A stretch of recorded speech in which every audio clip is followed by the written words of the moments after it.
strategy, we're at risk of being in another forever war that'll put our service members in continued harm's way and continue to cost taxpayers billions of dollars.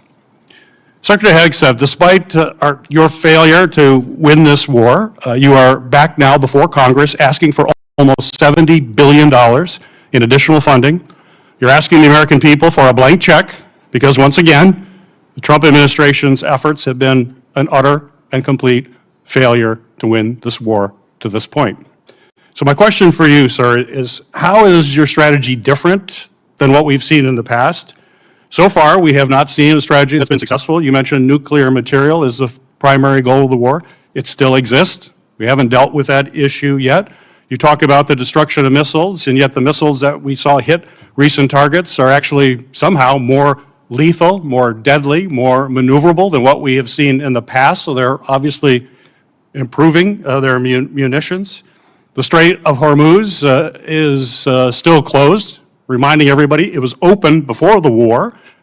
Prices were lower for everybody until the war, and it still remains closed. And of course, tragically, people, service members, our warfighters who we care deeply about, are still dying. So what's different? Mr. Hegseth, Secretary Hegseth. I think your characterization of this incredible effort as a failure is reckless. And I think it's irresponsible. And I think it smears the sacrifice of the troops that are out there making on behalf of the American people to ensure that Iran never gets a nuclear weapon. Shame on you and others who call this a quagmire and a failure, and then you want to turn around and say you support the warfighter. Either you do or you don't. Is the nuclear material still there? I can get you a ticket out to CENTCOM and talk to what those Americans are doing, how committed they are to this effort, and how they want to ensure that Iran never threatens their families with a nuclear weapon. That's the kind of intensity that our warfighters have about making sure that Iran isn't capable of doing that. Secretary Hegseth, if you listen to my comments, you would have heard me say how amazing our warfighters are. I heard failure. The word heard, I heard exactly what you said. I will tell you how I use the word failure. Because I use the word failure to their leaders. You, sir, are the failure, not the men and women who are on that front line, not the men and women who hold up their honor with distinction. But if there's a lack of a winning strategy, they're in harm's way. Their leaders have failed them. And that's what's happening. We have political leadership. You don't have a strategy. You don't have a long-term plan to actually win this war. Win the war. The men and women are going to be able to do it, but they need to have leadership. When will you show leadership? When will you show leadership? Why don't you show some leadership and stand up to your fellow Democrats who won't fund the troops, who stand and play partisan politics while you don't give us the money? You want to stand up here and talk about the troops? You won't show any political courage to actually fund our department because you have Trump derangement syndrome and can't actually commit to anything meaningful. So I put this on you, Senator. Secretary Hegseth, you have trillions, you have over $1 trillion, you're asking for $1.5 trillion. It's not a question of money, it's a question of leadership and understanding what it takes to actually win. Political cowardice of Democrats who won't fund the troops. Senator's time has expired. This will conclude our hearing. I want to thank our witnesses for being present and the committee for what has certainly been a vigorous discussion.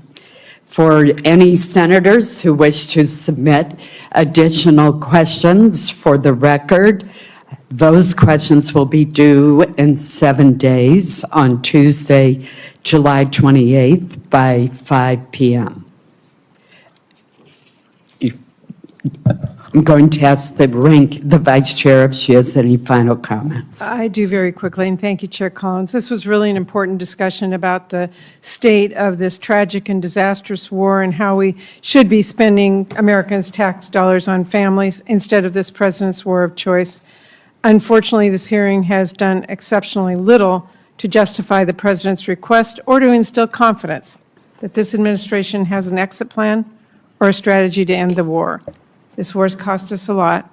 The last thing we should be doing is rubber stamping another $70 billion to help Trump keep it going. Thank you, Madam Chair. Well, Vice Chair Murray, I'm compelled to respond to your comments by pointing out that it is the duty of this committee to have a hearing when we have this kind of supplemental request. And I do appreciate I think that your comments was not appropriate. This hearing is now adjourned. Thank you.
7 landslides struck 200 miles of the parkway. This Memorial Day weekend, Lake Lure reopened to the public after an incredible debris removal and refilling project. And I want to be clear that I fully support President Trump's request to replenish our munitions stockpile and strengthen our military. And I'm also appreciative of his efforts to provide economic assistance to farmers impacted by disasters and unfair trade practices. However, to address the long-term recovery needs of Western North Carolina, more federal funds are needed. Every time I'm in Western North Carolina, people ask me to make sure that they're not forgotten. This is Congress's chance to remind them that we're serious about helping them get back on their feet. I'm deeply grateful to the members of the committee for holding this hearing, and I look forward to continuing to work with you throughout this whole process. Thank you. Thank you, Senator Budd. Senator Padilla. Thank you, Madam Chair, Vice Chair Murray, members of the committee. Appreciate the opportunity to testify on behalf of the people of California, and especially the survivors of last year's devastating fires in Los Angeles County. And I want to acknowledge that some of them are here in the audience today advocating for relief, and I'm proud to work alongside them. As many of you recall, 18 months ago, 60,000 acres across Southern California burned. That's roughly 3.5 times the size of Manhattan. Over 16,000 homes, businesses, schools, and other structures were destroyed. And most devastatingly, 31 Californians lost their lives. To respond, more than 7,500 firefighters worked literally round the clock for more than 3 weeks to extinguish the fires. And those firefighters weren't just from California.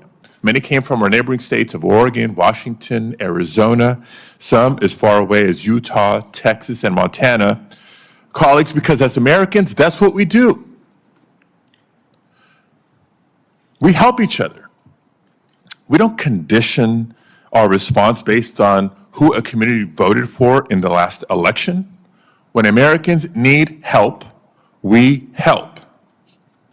Now, walking around the Palisades and the Altadena communities during the fires and after the fires, you couldn't help but be moved by the scale of the devastation, the images of nothing standing but a chimney amongst a pile of ash. Cars literally melted into the streets or the drivers where they had been parked. In the wake of disasters like this, Congress has historically come together on a bipartisan basis to provide aid and long-term recovery funding to help communities recover and rebuild, regardless of whether the disaster was in a state represented by Republicans or Democrats. But instead of following that historical practice, this administration has left California waiting for more than 1.5 years, while asking Congress to fund hundreds of billions of dollars for other purposes. I want to be crystal clear. No disaster-impacted community, regardless of where it is located, should ever be held hostage or treated as a bargaining chip for other political priorities. Californians in Altadena and the Palisades have now waited more than 18 months. Yet long-term recovery funding is still absent from even the administration's request. Instead, it asks taxpayers to spend hundreds of billions of dollars more on a war that Congress has never authorized, a war that's raising gas prices, worsening supply chains, making our country less safe, and for which 17 service members have already paid the ultimate sacrifice, with many more seriously injured. Now, we know this committee can address disaster relief without tying it to a laundry list of unrelated priorities, because it's done so many times before, including as recently as December 2024, when the committee on a bipartisan basis passed more than $100 billion of relief. There's no reason we can't do it again. Colleagues, we must reject the premise that it is okay to keep survivors waiting for help because the president, any president, decides they need something else from Congress to get it. To that end, I do want to thank my colleagues, Senators Tillis, Schiff, and Curtis, for joining me in sending a bipartisan letter to the committee just yesterday supporting long-term disaster recovery funding. Madam Chair, I'd like to enter this letter into the record at this time. Thank you, Senator Padilla. I'm not, What- I just want I'm to sorry, enter the no. letter to the record. Without objection. Thank you. It will be. And I'll be wrapping up soon here. I also want to reiterate what I said earlier, that we know the next disaster is coming. Anyone who stepped outside of Washington this last weekend or across at least a dozen states saw and breathed the very impact of wildfires. And it may be Canada now, but it's going to be one of our states next. As of last week, the federal government has already spent over $3.3 billion in wildfire suppression this fiscal year, even though the peak of fire season is August and September. That's still ahead of us. That should concern the committee. We cannot allow wildfire suppression funding to run out before the end of the fiscal year.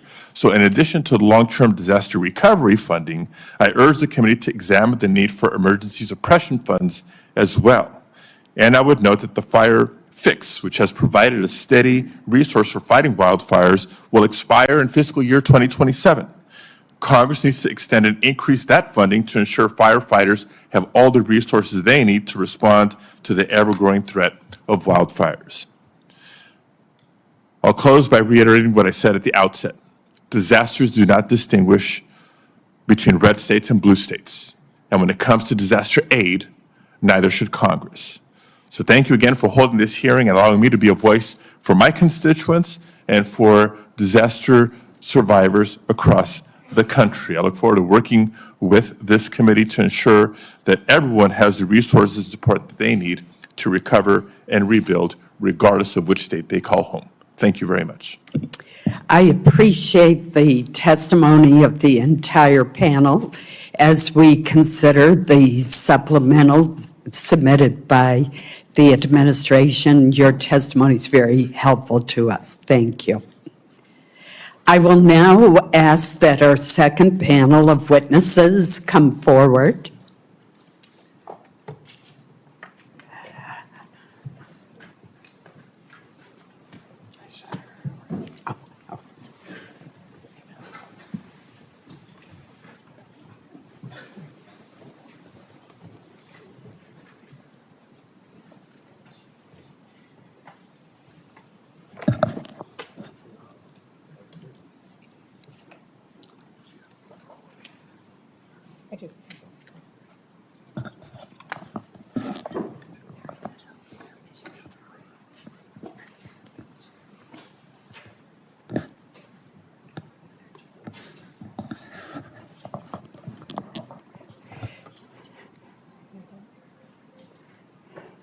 Well, leave it to our military witness to be on time.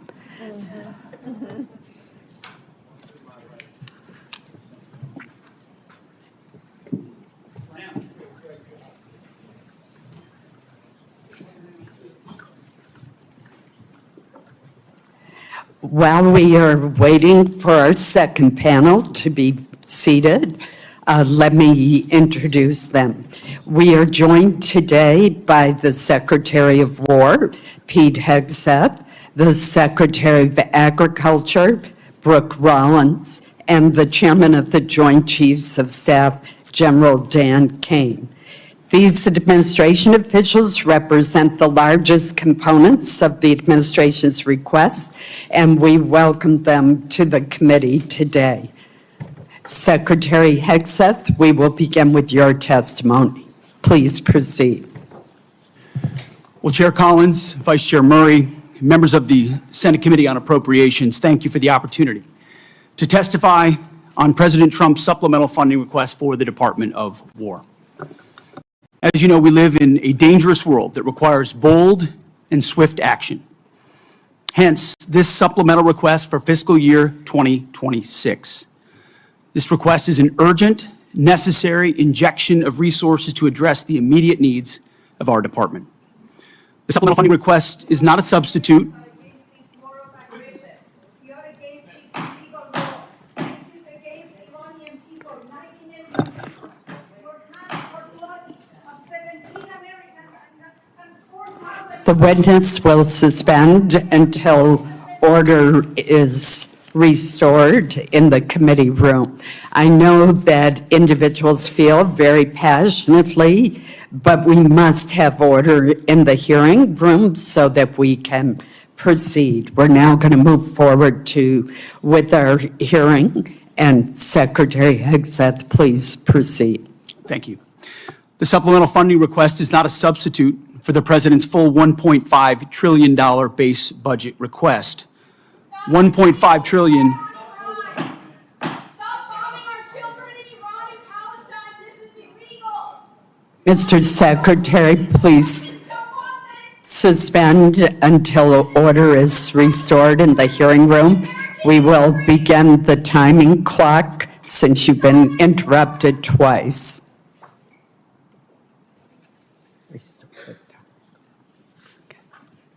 Thank you. Please proceed. $1.5 trillion is what the President seeks and what we need to defend the country. The members of this committee understand better than most that long-term strategic dominance cannot be funded through one-off supplementals. Veterans call for end to this war right now. We will have order in the hearing room.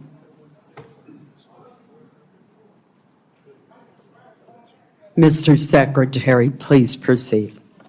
Collectively, the budget proposals submitted under President Trump follow a simple logic.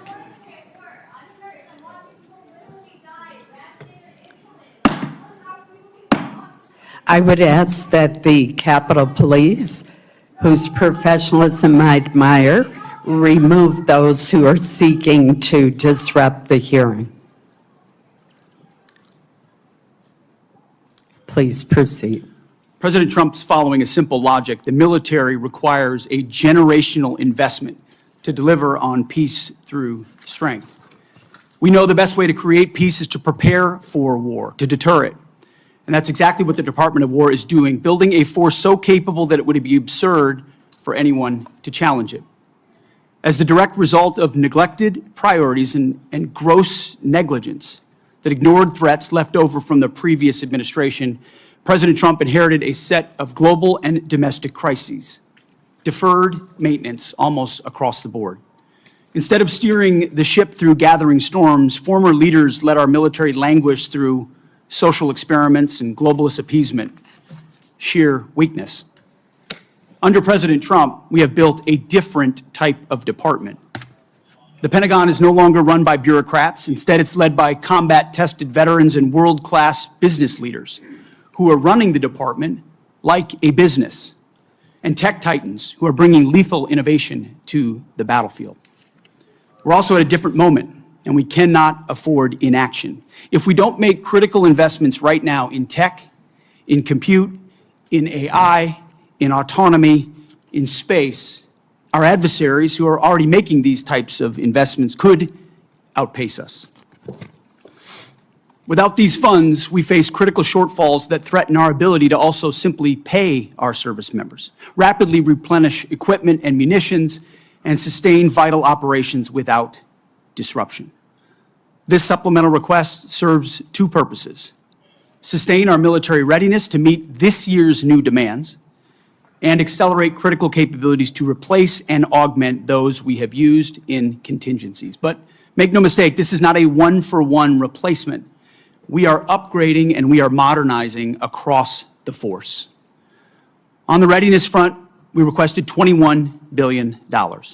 This will fund military pay, replace much of the equipment utilized during recent operations, sustain forward-deployed forces, and grow personnel and strength while stabilizing mission-critical fueled shortfalls and supporting the National Guard. On the capabilities side, we requested $46 billion. These funds will expand production lines and accelerate delivery of high-demand munitions. We're talking about solid rocket motors, JDAMs, hypersonics, and counter-drone capabilities. Additionally, we will use this investment to secure digital and space dominance, including resilient satellite networks. Department leadership recognizes that appropriating those funds is just the first step. Once funds are appropriated, or portioned, to the department, we need to promptly execute on them. And that's why we're requesting targeted legislative authorities, like transfer authority, to prioritize our greatest needs and opportunities, multi-year procurement for weapon systems, revolutionizing the speed and scale of munitions procurement, and New START authorities. Rest assured that every dollar appropriated to the Department of War will be focused on building the lethality of our joint force and reinforcing peace through strength. As I have said before, not fully funding this department, the Department of War, and we know what that means, that means $1.5 trillion, given the world that we live in and the disaster of what the Biden administration budgets gave us. Not funding this department at $1.5 trillion, I believe, is the greatest threat that our nation faces.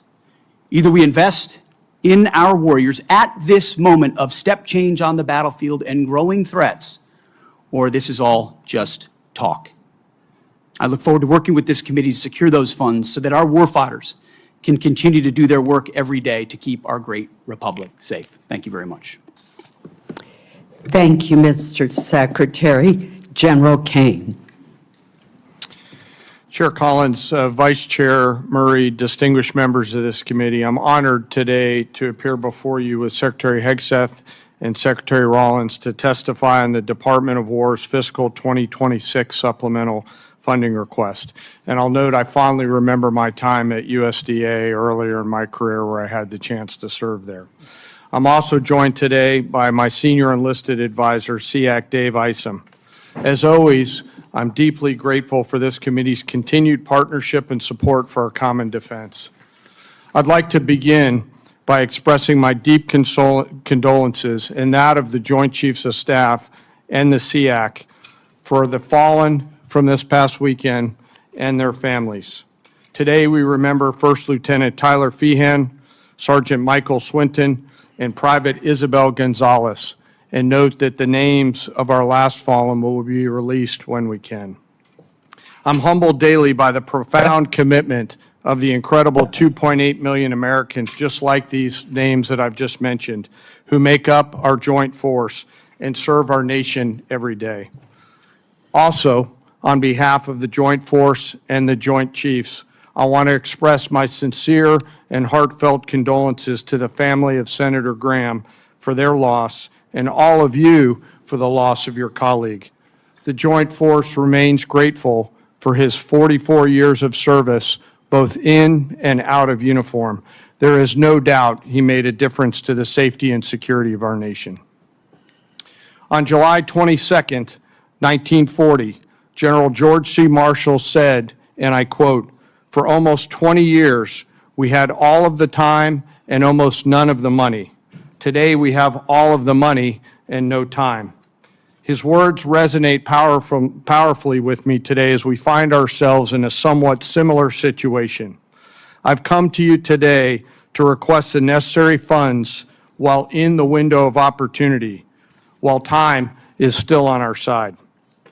The United States of America faces a global list of military challenges in the Middle East, in Europe, in the Pacific, both nuclear and non-nuclear challenges, and the continued threat of terrorism. We find ourselves living and leading in complex and dynamic times. Our adversaries are aligning in their interests, creating simultaneous challenges across multiple domains. They are sharing intelligence, combat capabilities, and technology that is accelerating the speed of war. It is an imperative that Americans understand that the character of war is changing. Advances in technology are fundamentally and irreversibly changing the way we fight, which necessitates capital to properly arm America's military.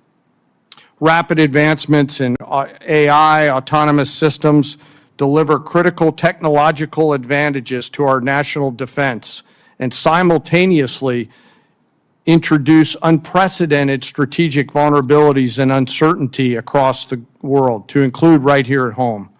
The low barrier to entry created by affordable ubiquitous unmanned systems means our adversaries, rogue actors, state and non-state actors, and violent extremists have access to disruptive and potentially lethal technologies at scale. We've seen this in Ukraine, and we must adopt elements of this fight for our future fights. Conflict is never confined neatly to the land, sea, or air domains. The modern battlefield stretches from the seabed up to cislunar space and beyond, cyberspace, and in the information domain, all at the same time. Our nation must be prepared to fight and win across all of them, all the time, all at once. In addition, the light speed at which information travels now has compressed our leaders' decision space, taking what was once days or weeks in World War II down to milliseconds. Your joint force must be ready because the United States military is America's greatest insurance policy. And I acknowledge all of us find it difficult at times to pay for insurance before we need it. But we must have insurance before the storm comes. The Armed Forces of the United States of America serves as our nation's ultimate safeguard and our insurance policy to preserve, protect, and defend our national interests, security, and prosperity. To uphold this responsibility, we require predictable and consistent funding. This will allow us to partner effectively with our defense and national industrial bases, building on acquisition reforms that guarantee our warfighters receive capabilities at scale before they are required in conflict or combat. I'm struck by this season of American history we find ourselves in, and I continue to ask myself, if not now, then when? And if not us in this room and the rest of the Congress and the nation, then who? I acknowledge the environment we all serve in, but always remember that we are all Americans with deep and abiding love of our nation and our military service members and their families. I've come today to ask for your help and your support. America's armed forces need $1.5 trillion to meet the military challenges of the future.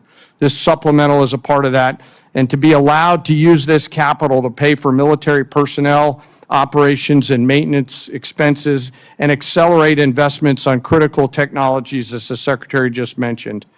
It is critical that we stay ahead of our adversaries, and we must have the funds before we're out of time. In closing, I ask all of us to remember our deployed service members around the world right now, especially our Army teammates who remain deployed after losing their friends and teammates this past weekend. And I again ask all of us here in the Senate and across the American people to never forget our fallen and their families who continue to show us what courage, tenacity, grit, and commitment to the nation looks like. Thank you very much, and I look forward to your questions. Thank you, General. Secretary Rollins. Thank you so much, Chairwoman Collins, Ranking Member Murray, and distinguished members of the committee. Thank you for the opportunity to appear before you today. Let me begin with the bottom line up front. The United States Department of Agriculture is joining today the United States Department of War in a fight for America and for American flourishing. After all, defending America's ability to feed and fuel and clothe herself is defending America, full stop. This can be easily forgotten. For centuries, we built farms and ranches and transportation that fed not only America, but the world too. For a long time, that prosperity made America strong and made America safe. But across the past 100 years, and especially across the last administration, we took that source of strength in war and peace, our farms and our ranches, and the communities that surrounded them, and we hollowed them out. We made them weak, and we put them on the precipice of decline and extinction. We sent our food production overseas. In fact, 2023 was for the first time a significant net importer of our food for America. And in so doing, we replaced American production with massive amounts of imports. We allowed and even encouraged the consolidation of agriculture, seed production, processing, fertilizer, and beyond. into massive industries at scale. Today, nearly 85% of our meat packing capacity is controlled by just 4 companies, including 2 that are foreign-owned. Additionally, our largest pork company in America is owned by a China company, or China. 4 fertilizer companies now represent 78% of the production versus just a couple of decades ago, that was in the dozens. And 2 seed companies now produce more than 50% of the seed for America. These are national security implications. When President Trump returned to office, America's farm economy faced one of the most difficult economic environments in decades. Between 2020 and 2025, the cost of seed rose 19%, crop protection rose 30%, fertilizer rose over 50%, fuel and oils rose nearly 33%, electricity 36%, and repair and maintenance 27%. As these costs climbed, commodity prices plummeted. Farm income fell by more than $90 billion from 2023 to 2024, representing one of the largest single-year declines in history. At the same time, producers saw not one new trade deal across the world, resulting in an unprecedented $50 billion agricultural trade deficit. American farmers deserve better, and our national security now demands it. As long as we are beholden to foreign and even hostile countries for our food and our fuel, our freedom is in jeopardy. Since my first day at USDA, we have been committed to addressing this crisis head-on. In addition to implementing the historic working families tax cuts, thanks to so many in this room who worked so hard, moving $40 billion in disaster and economic assistance to producers across the country, securing 19 new trade deals, and decreasing that $50 billion agricultural trade deficit in 1 year by 42%. This year, our corn exports are expected to be at a record-breaking 35%, ethanol up 11%, dairy up 15%, and tree nuts up 11%. We are making progress, but we have a ways to go. Administrator Zeldin has secured the strongest renewable fuel standard volumes in history, and the President continues to support year-round E15 for our domestic markets. We have led robust responses to animal health threats, including HPAI and the New World screwworm, and have reduced unnecessary regulatory burdens and partnered with producers to strengthen the domestic demand for American agriculture. These are lasting reforms and will change the trajectory of American agriculture for the future. The trade agreements will take time to fully execute and generate even more exports. The biofuel investments take time to increase the demand for American crops, although we're already seeing a 10% increase since just an announcement a month ago. And of course, onshoring facilities like fertilizer will continue to take some time to build out. But we are confident that the direction of American agriculture is changing for the better, but many producers continue to face economic pressure as we build that economic infrastructure out. Specialty crop growers across the Northeast, the Mid-Atlantic, the Pacific Northwest, and Florida suffered devastating freeze losses this past winter. Producers across the plains continue recovering from catastrophic wildfire and events occurring while many operations are still working to catch up financially. That is why our proposal includes $10 billion in temporary economic assistance for 2026 row crop and specialty crop producers, and also includes $1.1 billion to help producers recover from catastrophic freeze losses suffered this past winter. Congress has taken similar action over many decades, and we're so grateful for that, but including most recently 2023 and 2024 with economic aid and disaster relief aid with the hurricane seasons. I want to be 100% clear as I close. For the sake of American national security, American existence, and the American future, we must, in the long run, end this system that has grown up like a weed and strangled the American farmland and food production. Farmers want to farm for their products, not for a government check. They want to be free from dependency and free to innovate. We know what happens when they are able to do that. They build and feed the greatest republic in the history of man. But when they aren't, well, we know the danger that we are in today. But that's why this supplemental is so important. It provides a bridge and extends a hand to Americans who need it. It buys the nation the security that we need, and it buys us time to deconstruct and then reconstruct a new system, our farmers and ranchers first, and to restore the system that originally made America great. For our farmers, the defense of American freedom continues. They only ask to be free to fight. Thank you so much. Thank you for your testimony. We will now begin with questions for our witnesses.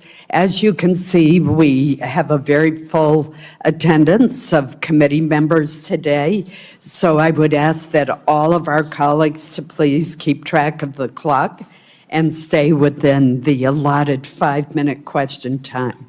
With that, let me begin. Secretary Hegseth, General Kane. Members on both sides of the aisle have questions about the authorization strategy, objectives, and conduct of operations in the Middle East. Regardless of our differing views, the fact remains that there are must-pay bills and urgent requirements facing the department that affect the ability of our military to deter and defend against potential aggression worldwide. Portions of the supplemental request go toward paying these bills and are necessary to restore readiness, repair, or replace battle-damaged aircraft, ships, or bases, and address urgent munitions challenges. I understand and am told that some military services face near-term solvency challenges. What will be the impact on our troops if additional funding is not provided? Are there military exercises, for example, that are at risk of cancellation? What message will we be sending to the world? Secretary Hegseth, either you or Senator or General Kane. Chairwoman, I very much appreciate that question, and it's because it's connected to the real-world realities of this budget cycle. There is training right now and training in the future that would have to be curtailed if we do not get our budget needs met and met urgently. And yes, some of that has to do with the current budget cycle and how things come together. But we are a department that for 4 years met funding shortfalls under the previous administration. It was not a priority to fund the Department of Defense under Joe Biden. It also took the munitions and a lot of there were 5 supplementals out of this committee that took munitions one for one and sent them to Ukraine and had tried to replace them with the same bureaucratic process that was too slow and didn't replace them in real time. And then there were threats that were ignored around the world. So you're looking at a lot of negligence and a lot of deferred maintenance that this department is having to catch up on. And so that's why I call this a generational investment. It truly is. This is $1.5 trillion budget with this supplemental being part of it is how we catch up and get ahead. And ensure in the process we're putting soldiers and sailors and airmen first, Marines first, Guardians, that their pay increases, that the end strength increases that have gone up because recruiting is at historic levels are fully funded. So rather than trying to play catch up and make sure we're not losing training, we should be ahead of that curve. And that's where we think $1.5 trillion can get us. Thank you. Senator Kane, General Kane, I'm going to ask you to respond for the record because in my remaining time, I do want to ask Secretary Rollins a question. Secretary Rollins, as we heard from the previous panel, our country has many outstanding recovery needs from disasters and other weather-related events over the past 2 years. As this chart shows, and this is a chart from your department, many have unmet weather-related agricultural losses. In Maine, many of our producers are struggling amid a combination of market volatility and disaster conditions last year, which included excessive rainfall in the spring, followed by a severe drought. They need relief. Yet the administration's supplemental request does not include funding to address these recovery needs. It does have $1.1 billion to help Florida agricultural producers rebound from a severe freeze this past winter, but nothing for prior disasters in other states.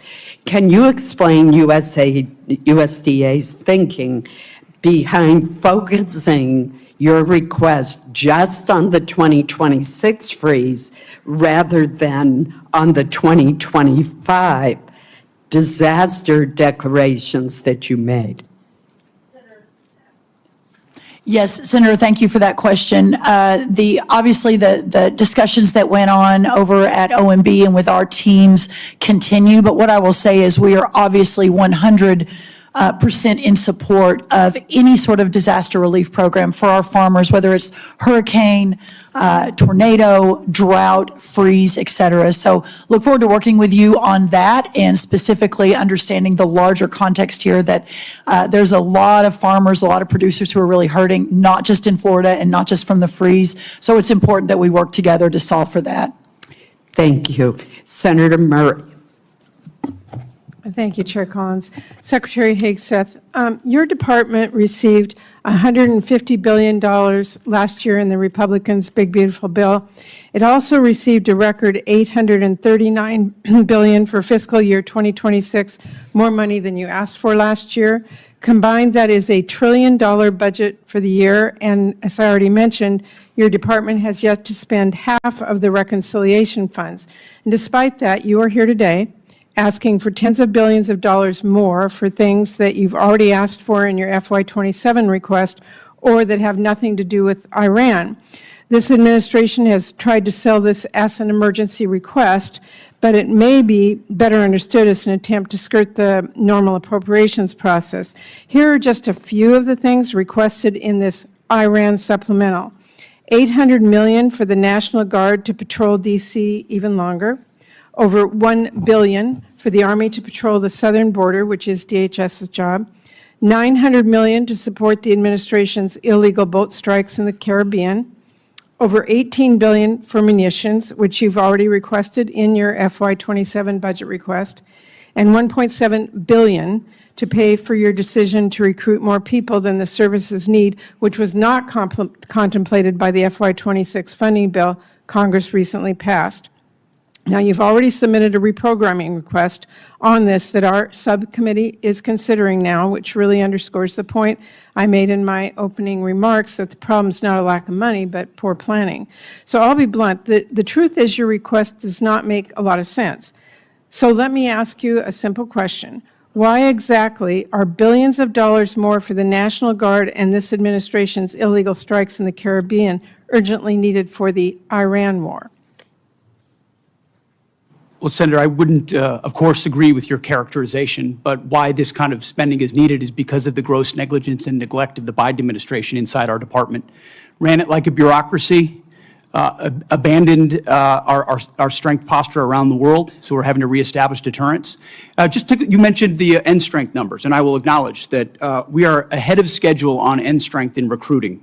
8,000 in the Navy, 6,000 in the Army, 4,000 in the Air Force. Because under President Trump, there's been record and historic over 30-year recruiting records inside our department since he won the election because the American people didn't want to sign up for what Joe Biden was providing our military. Let me and be they blunt. want to sign up for what President Trump is doing in his leadership. And so those are good problems to have that we need to fund and a reflection of momentum. And this budget will allow us to continue the kind of momentum that gets us ahead. My point is that a lot of this request does not feel like an emergency, and let me move on. Secretary Hegseth, like most Americans, I've had a lot of trouble following this administration's contradictory statements about the war. On April 8th, you said, and I quote, "Their missile program is functionally destroyed, launchers, production facilities, and existing stockpiles depleted and decimated and almost completely ineffective." Mr. Secretary, Iran has been firing at U.S. military bases in the region and at ships for the last week. How is it possible, if their capabilities were, quote, functionally destroyed 3 months earlier, as she claimed, for them to be doing this now?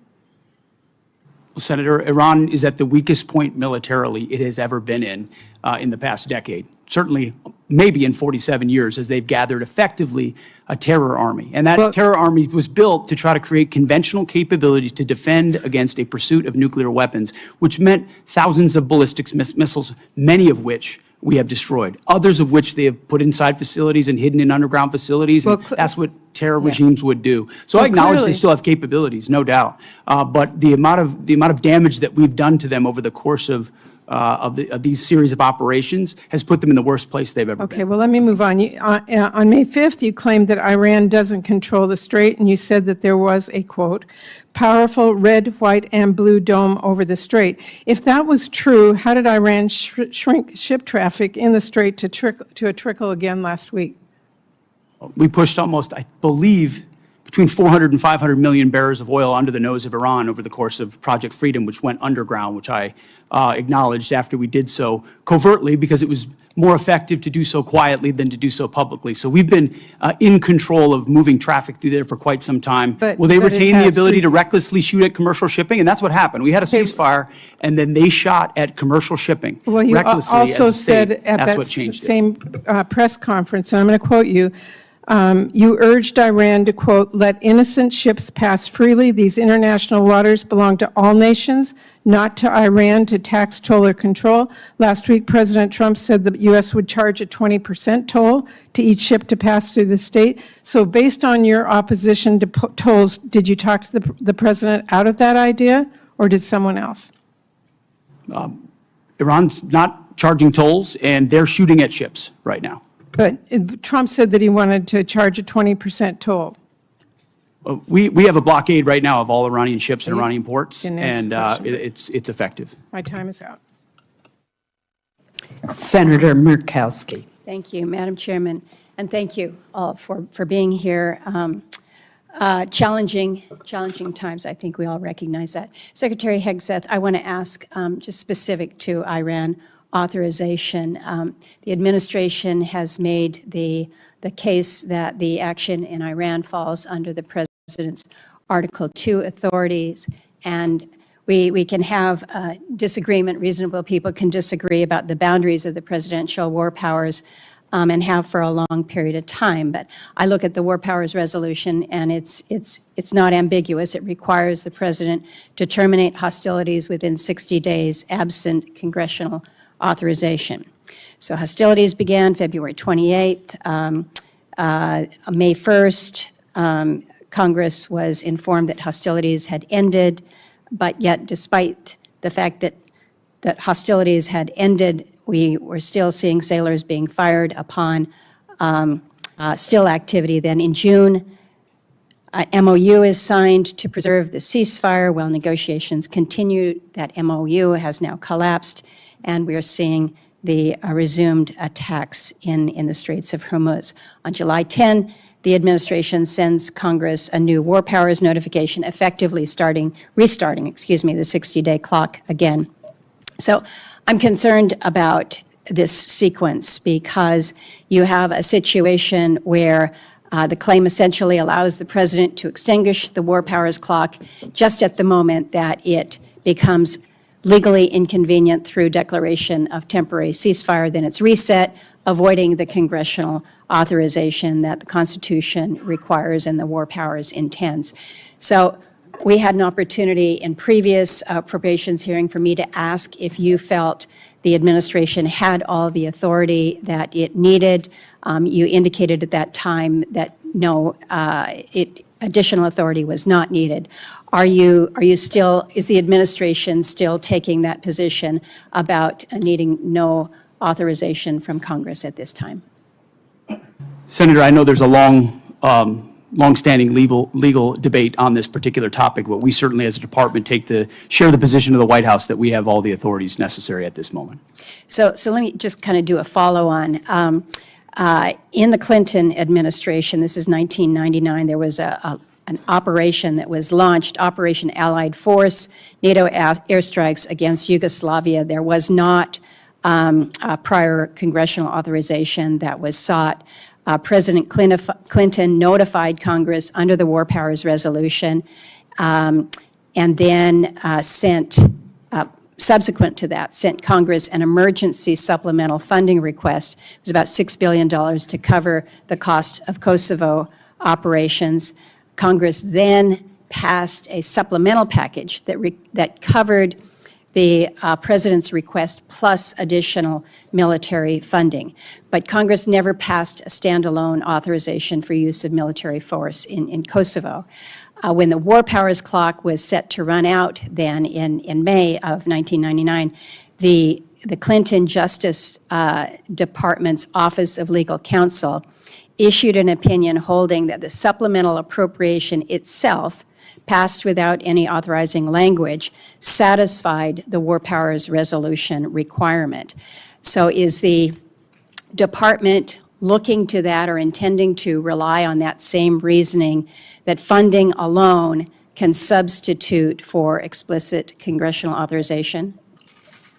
Senator, I would have to defer to our legal department, and we'll get back to you with our views on that. But as of right now, we think standalone Article 2 authorities exist for us to conduct this operation on behalf of the defense of the American people, that the president has those authorities, and seeking this funding is important in pursuit of that and our $1.5 trillion budget. But I wouldn't connect the two without consulting with our legal folks first.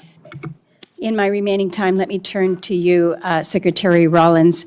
I appreciate that you have acknowledged that fishermen are farmers of the sea. I don't know whether you are aware whether any fishermen will be eligible for any of the supplemental funding. They too have faced many of the same challenges that our farmers have with high fuel costs, the impact from tariffs, disasters that we have seen. In the 15 seconds remaining, any help for our fishermen? Well, I remember having the conversation with you when we were going through the process, and my commitment to you and to Senator Collins and some of our others on across the aisle was that it's time for USDA to recognize our fishermen as part of our farmers of the sea. That's never happened before. We now have an office at USDA focused on fishermen. And so I think as you all move forward with the supplemental, the conversation, and obviously up to you all what that looks like, but very supportive of treating our fishermen similarly to the rest of our farmers. Thank you. Thank you, Madam Chair. Thank you. Senator Durbin. Thanks, Madam Chair. Mr. Secretary, I'd like to ask you to help me reconcile some numbers. It's my understanding that this whole supplemental funding request is $87.6 billion, and most of the funding, $67 billion, is for the Department of Defense. Yet we are told the Department of Defense still has $75 billion in unobligated funding from last year's reconciliation package. Is that true? Roughly correct numbers, yes. So you've left some change on the dresser before you prepared to come for this hearing. What's going to happen to that $75 billion? Well, that 75 is, there's plans and designs on that, part of the rebuild of our military, which had to be undertaken. And so the One Big Beautiful Bill gave us specific avenues. I'd have to get you the exact numbers of what that is left to be allocated. Does it have to do with the war in Iran? No, this is rebuilding our military from what was not funded in the past under the Biden administration. So this is from 2026, One Big Beautiful Bill, which helped move the president's priorities like Golden Dome for America, move away from all the woke priorities of what the Biden administration was pursuing, give us a chance to start cutting these deals on munitions, all the things that the president wanted us to focus on: shipbuilding, hypersonics. I mean, the Biden administration ignored hypersonics. They just decided to pretend like that technology didn't exist and we shouldn't invest in it. There are things, I don't know what Lloyd Austin did for 4 years. I really don't. Well, I'm sure the amount of neglect, the amount of stale thinking and bureaucracy, it was staggering when we took over. So One Big Beautiful Bill gave us a chance to get caught back up. Let me interrupt your speech for a minute, Mr. Secretary. It's my turn to ask questions. I've been listening patiently while you made your presentation. You estimated at one point that the cost of the war in Iran was $29 billion, but then added a caveat that there was a replacement of munitions, for example. Do you have a new estimate about what the war has cost us so far in the fifth month of the first year of this war in Iran? Senator, the estimate we have as of today is $37.5 billion. And is the current activity, which we've been told about, the exchange of fire back and forth in Iran, an indication that that number is going to go up in the months ahead? Some of that number captures additional O&M, mill pay, and other that would be anticipated through the fiscal year. So some of that anticipates what costs would be going out in the future as well. So the new number you've given me is what?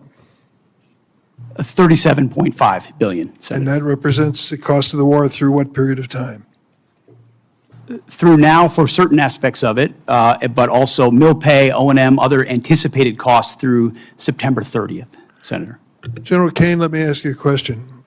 I joined a group of senators, some are here, Senator Rounds, Senator Coons, Senator Shaheen, and met with President Zelensky in Turkey during the NATO summit. He was very explicit in terms of what he needed to win. He feels the momentum in Ukraine is moving to his side, and that he is putting a foot forward instead of back. Is that your feeling? Sir, I think the pressure that Ukraine is putting on Russia is substantive at this point. Do you acknowledge his request that we help them with air defenses as a high priority? Sir, I know he's made the request. Whether or not that moves forward is always a debate at our civilian leadership, but I'm aware of that request. Are you aware of the fact that we appropriated and the president signed into law $400 billion of supplemental funding for Ukraine, including money for air defenses? I am, sir. Are you also aware the administration has informed us that that money will not be available in many aspects until the next president is in office? Sir, I'm not aware of that. My that's a understanding was that capital had been allocated, but I'll have to defer to my civilian leadership No, on I'm that sorry to tell you the pay plan tells us to be prepared to spend that money in fiscal year 29. The new president, whoever it may be, will make that decision.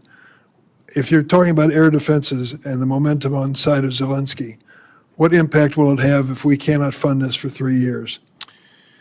So I want to highlight that the incredible work that the Ukraine industrial base is doing as they scale their own capabilities. It ranges from their surface-to-air capabilities to their air-to-air capabilities. I'll note that recently we had the first air-to-air kill where a Ukrainian F-16 shot down a Russian fighter.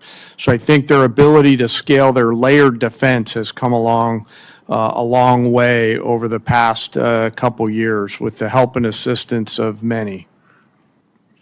General, thank you for your service to the country, and I'm sorry for our losses. I believe 17 servicemen have given their lives in Iran so far, and hundreds have been injured. We should acknowledge that fact. And let me also say, we're at a moment in history where we can win the war in Ukraine. That victory would be critically important for those people who have fought for more than 4 years against the odds and proven they can put Putin back on his heels. But instead of finding the money that they need now for air defenses, we're putting more money into this exchange with Iran, a war of choice which we never should have entered. Thank you, General. Senator Moran. Chairwoman Collins, thank you very much. Let me first begin with just a statement to you, Secretary Rollins. Thank you for your leadership. Thank you for your attention to disaster assistance. Hugely significant and important in many states represented here, but across the country. And it is as challenging circumstances as I've seen farmers in my time and representing them in the United States Congress. And I appreciate my colleague, Senator Rounds, for making that case today. I appreciate the efforts by Senator Bozeman, the chairman of the Ag Committee, and Senator Rounds and his Vice Chairman Shaheen for their efforts here on this committee for that effort. Secretary Hegseth, let me ask you about your recent visit to the 101st Airborne Division. You saw the MV-75 Cheyenne. You saw it firsthand and heard from soldiers, as I understand it, about the next generation capabilities, how they will transform the way we fight. The Cheyenne has broken through, and it appears to me, in the acquisition bureaucracy to deliver a capability for our warfighting much faster than it otherwise would have happened. As you look across acquisition, I mean, we're here talking about appropriations, but the ultimate success we'll have in defending our country is putting that money to work as quickly as possible. So as you look at acquisition, what would you tell me we learned from the Cheyenne? Is it a model how the department it intends to field the next generation of capacity going forward? what does the program need from this committee to meet both the schedule and the necessity of its capabilities? Senator, I appreciate the question. I think it's one of the untold stories of our department is how we've tried to revolutionize the speed and scale of new acquisitions and procurement. Some of it through munitions and ensuring that companies pay for building their own factories and their own assembly lines so that we're saving billions and billions as taxpayers while companies invest. And when you invest in something with your own money, you want to see it succeed ahead of schedule and on time. Also opening the aperture so it's not just the prime contractors that are competing, but new entrants who make high-cost and low-cost capabilities. I think in particular on the Cheyenne and the Black Hawk and the replacement, the gap that some have identified could exist based on the hesitation on speed and replacement exists because of an austerity mindset, again, that goes back to the Biden administration of divest to invest. And so you end up divesting in certain systems like the Black Hawk before the next one is online, creating gaps for actual operators. And what we're funding in this supplemental and across this budget is the ability to do both. Make sure the systems we rely on the battlefield right now are delivered, and that newer entrants that we're going to need for long-range fight to deliver to be more survivable in contested environments, which you're talking about. When I had a chance to see it, the soldiers were proud to be in it because they felt like it would give them greater advantage in the future. We need to accelerate the timelines of those and deliver them even more quickly. And when you allow new entrants with all the right incentives, those things happen, and it's happening in that program. Will that take place, I think you may have just said this, but will take place in this circumstance of the Cheyenne? I believe in this administration, because of the policies of this administration, it is likely to do so. Just like the B-21, just like the F-47, just like so many other of our exquisite munitions that otherwise would have taken years and years to even get into development, we're moving those things left by, in some cases, years, so that we get them in the hands of warfighters who would need them right now and not held up in bureaucracy in this town. Thank you, sir. Let me turn to you, General Kane. The Department is requesting a significant supplemental to address the ongoing operational demands. Our adversaries are watching how we resource this moment. Beijing, Moscow, Tehran are all increasingly coordinating their activities and intelligence. In your judgment, do you believe our adversaries view this moment as an opportunity to exploit U.S. commitments elsewhere? And how does this supplemental ensure our deterrence posture and our commitments to allies remain credible in every theater all at once? Well, sir, thanks for the question. In my job, it's to look across the globe and look at the range of trade-offs out there. We are the strongest military in the world. Our adversaries still fear America's ability to project power at the time and place of our choosing. There is no doubt that they are aligning, as I've said before. And I think this supplemental and whatever funding structure the Congress, working with the executive branch, decides to structure and give us the capital, we'll use that capital to ensure that we sustain that, sir. You're assuring us that this supplemental and further efforts will reduce the risks to our nation and its national securities issues. Yes, sir. I view this, and I've spoken to some of you on the phone leading up to this. I view this as future investments to buy down risk, similar to what I said Marshall thought through in those heady days in 1940, where the need to invest capital early to deliver scale is an opportunity that I hope we don't miss, Senator. General, thank you. Thank you, Chairwoman. Senator Reed. Thank you, Madam Chairman. Secretary Rollins, I just want to reiterate a point that Senator Padilla made. We have $10 billion in this request for Midwestern farmers who are suffering because of the interruption of fuel and fertilizers because of the President Trump's war, unauthorized war. Yet, many states, blue states particularly, have submitted requests. Rhode Island has one. February, we had the worst snowstorm in our recent history, and we've been denied by the president. In fact, if you look at the numbers, 20% of blue states seem to get approved and about 80% of red states. I'm making a point, not asking a question. This is unfair. Thank you. Secretary Hegseth, On February 28th, when you initiated this war without authorization from Congress, the Straits of Hormuz was open and providing vital fuel supplies for the whole world. Now they're closed effectively, impacting globally the price of oil and the economies of the whole world.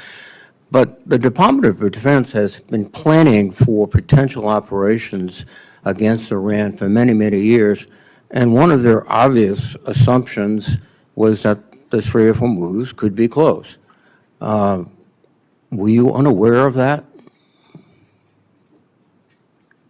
Senator, you are correct. Nobody plans more and looks at more contingencies than our department. And so, of course, undertaking a historic effort like this, of this scope and scale, of course, the Strait of Hormuz was front and center in every single aspect of that.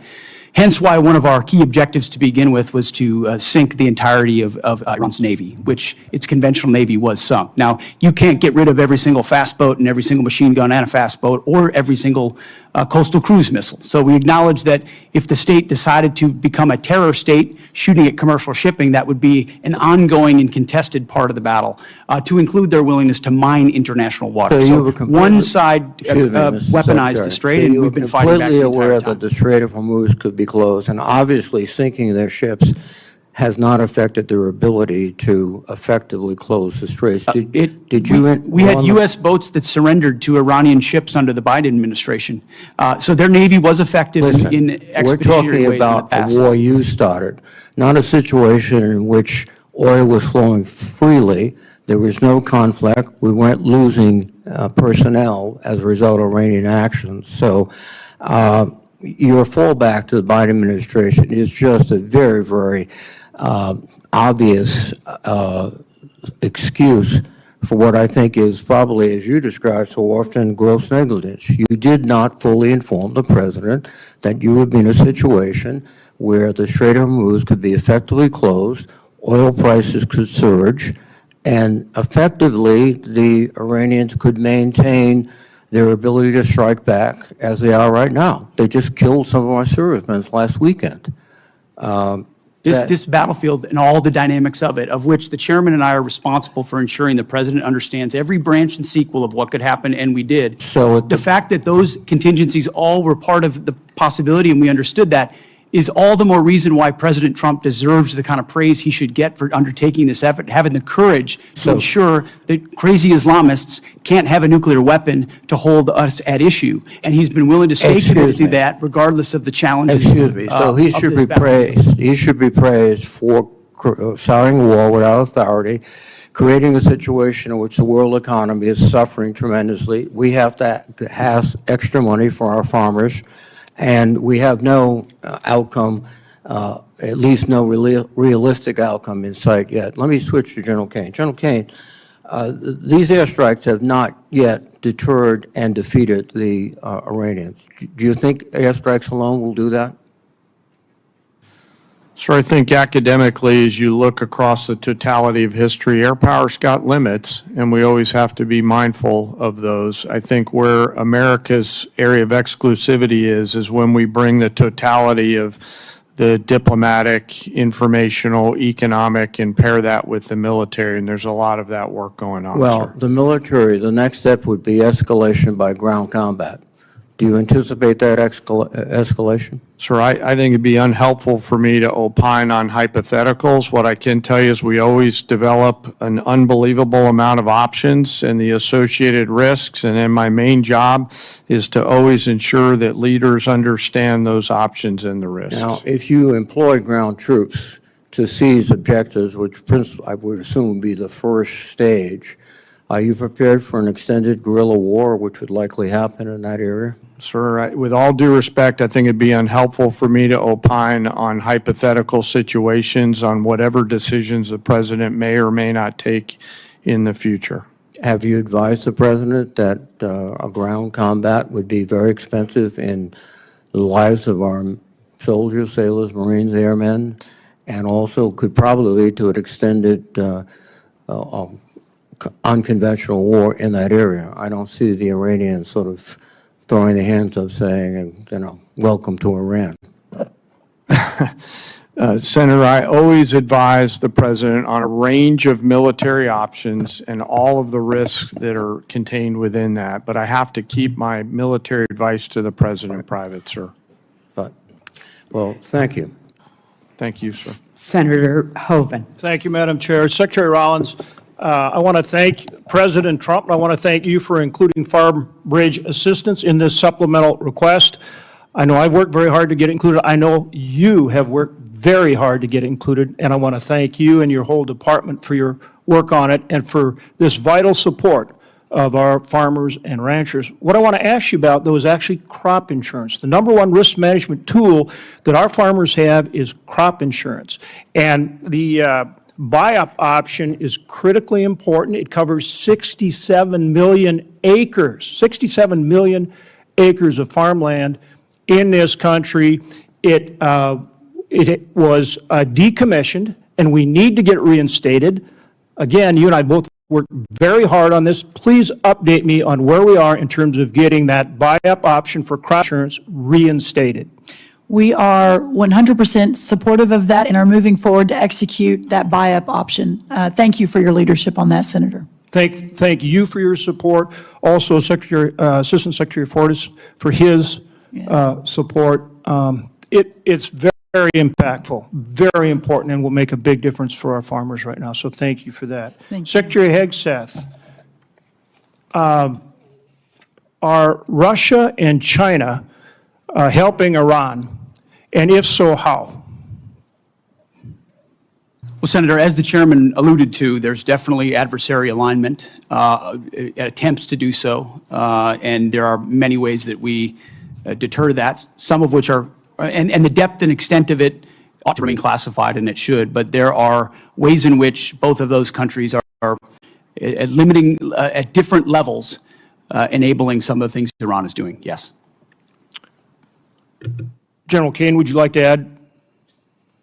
Sir, I'd rather not opine on the specifics because that would divulge what we know, and I never want the adversary to know what I know.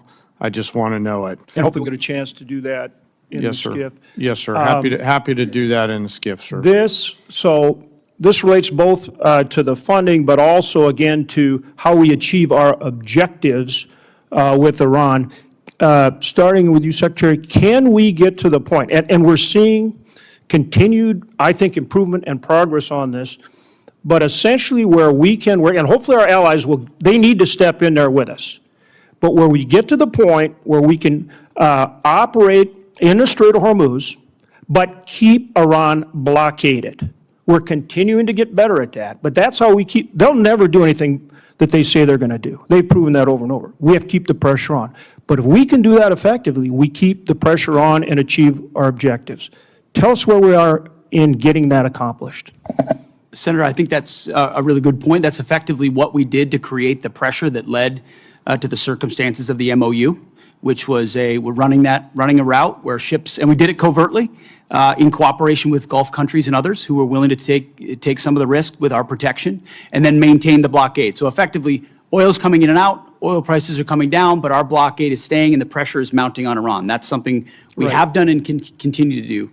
We moved into an MOU where Iran said we won't shoot at shipping, and then the IRGC turned around and decided to start shooting at commercial shipping again, at which point the president, as he should, cannot tolerate that, and so we respond, as he said 10 times, you shoot at ships, we're going to shoot at you overwhelmingly, which we have been doing now for, I believe it's a 10th consecutive evening. So consequences come with the willingness to shoot at commercial shipping. Our blockade has been reimposed and is effectively impenetrable. We got seized a ship inside the Arabian Gulf as well.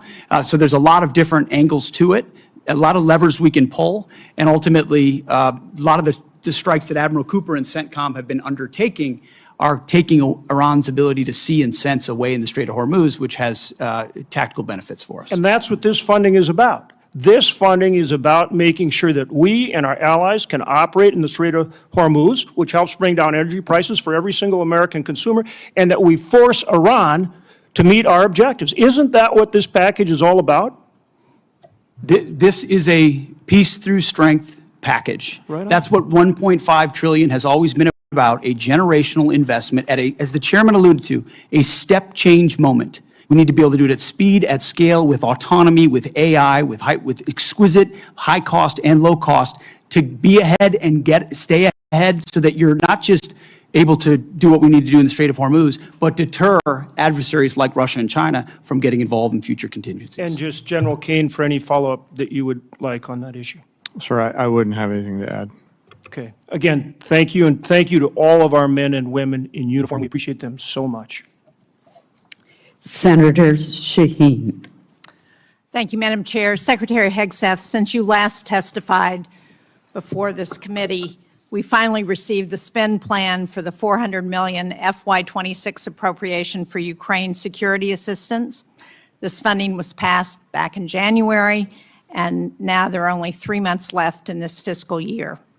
And while I appreciate that we now see what most of the funding is intended for, I just heard from the CEO of one of the manufacturers of the defense articles that are contained in the spend plan that they not only haven't received funding, but they haven't even seen a contract.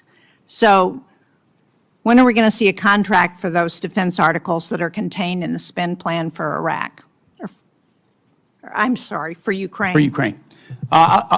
Senator, I'll have to get back to you on the specifics of the timeline of that. I'll talk to our policy shop as well as the EUCOM commander to determine where that's at. Well, you've told this committee that you've barely spent half of the $150 billion in reconciliation funding. And if you still have $75 billion available, why are you asking the American people to absorb the cost of a war they don't support, instead of asking for transfer authority for unspent reconciliation funding, especially if you can't even get $400 million in Ukraine funding out the door? As I mentioned earlier, Senator, that money from the One Big Beautiful Bill is otherwise allocated to the rebuilding of our military with priorities of the president like Golden Dome for America and hypersonics and other munitions investments that we made up front as we tried to adjust the Biden budget into an America First budget. And so reallocating that away from those priorities is robbing Peter to pay Paul. Those are allocated to rebuild. But my point is, and ultimately we're committed if you can't to spend this it year's on a agenda. timeline that makes sense, why do you need to come back and ask for more money? Wouldn't it be better to spend money that you already have? And one of the things I noted was, or at least I think that this supplemental doesn't include funding to repair damage to our bases or to our military infrastructure in the region.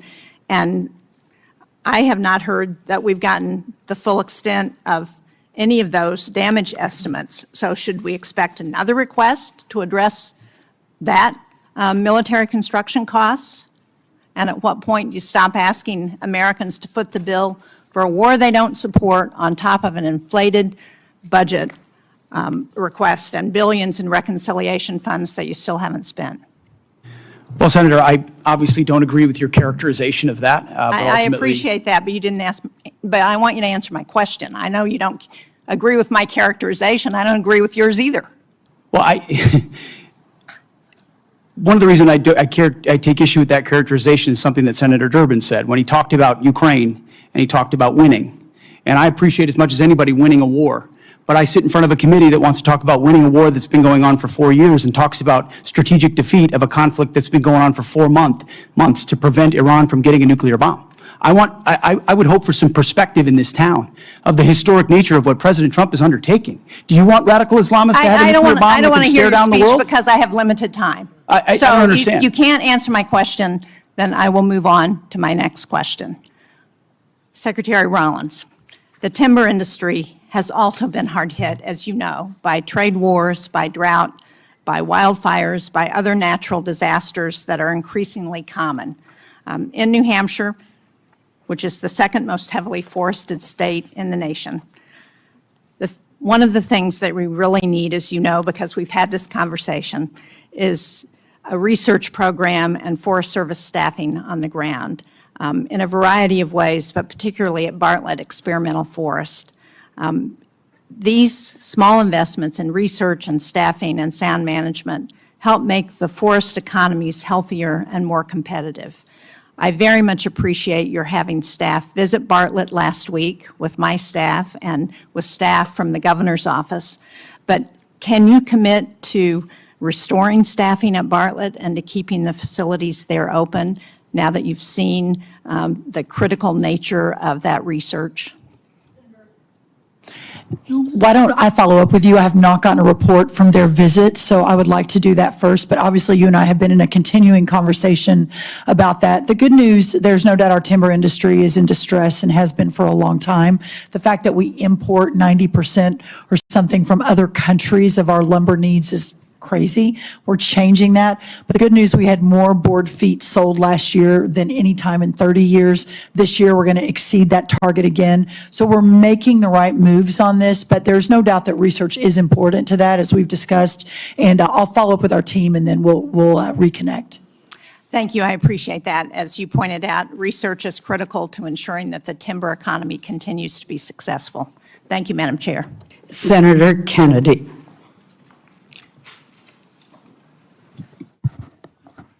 Thank you, Madam Chair. Thank you all for being here today.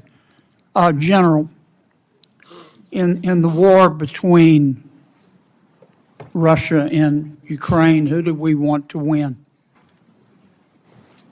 Sir, I want Ukraine to win. Is Russia America's friend?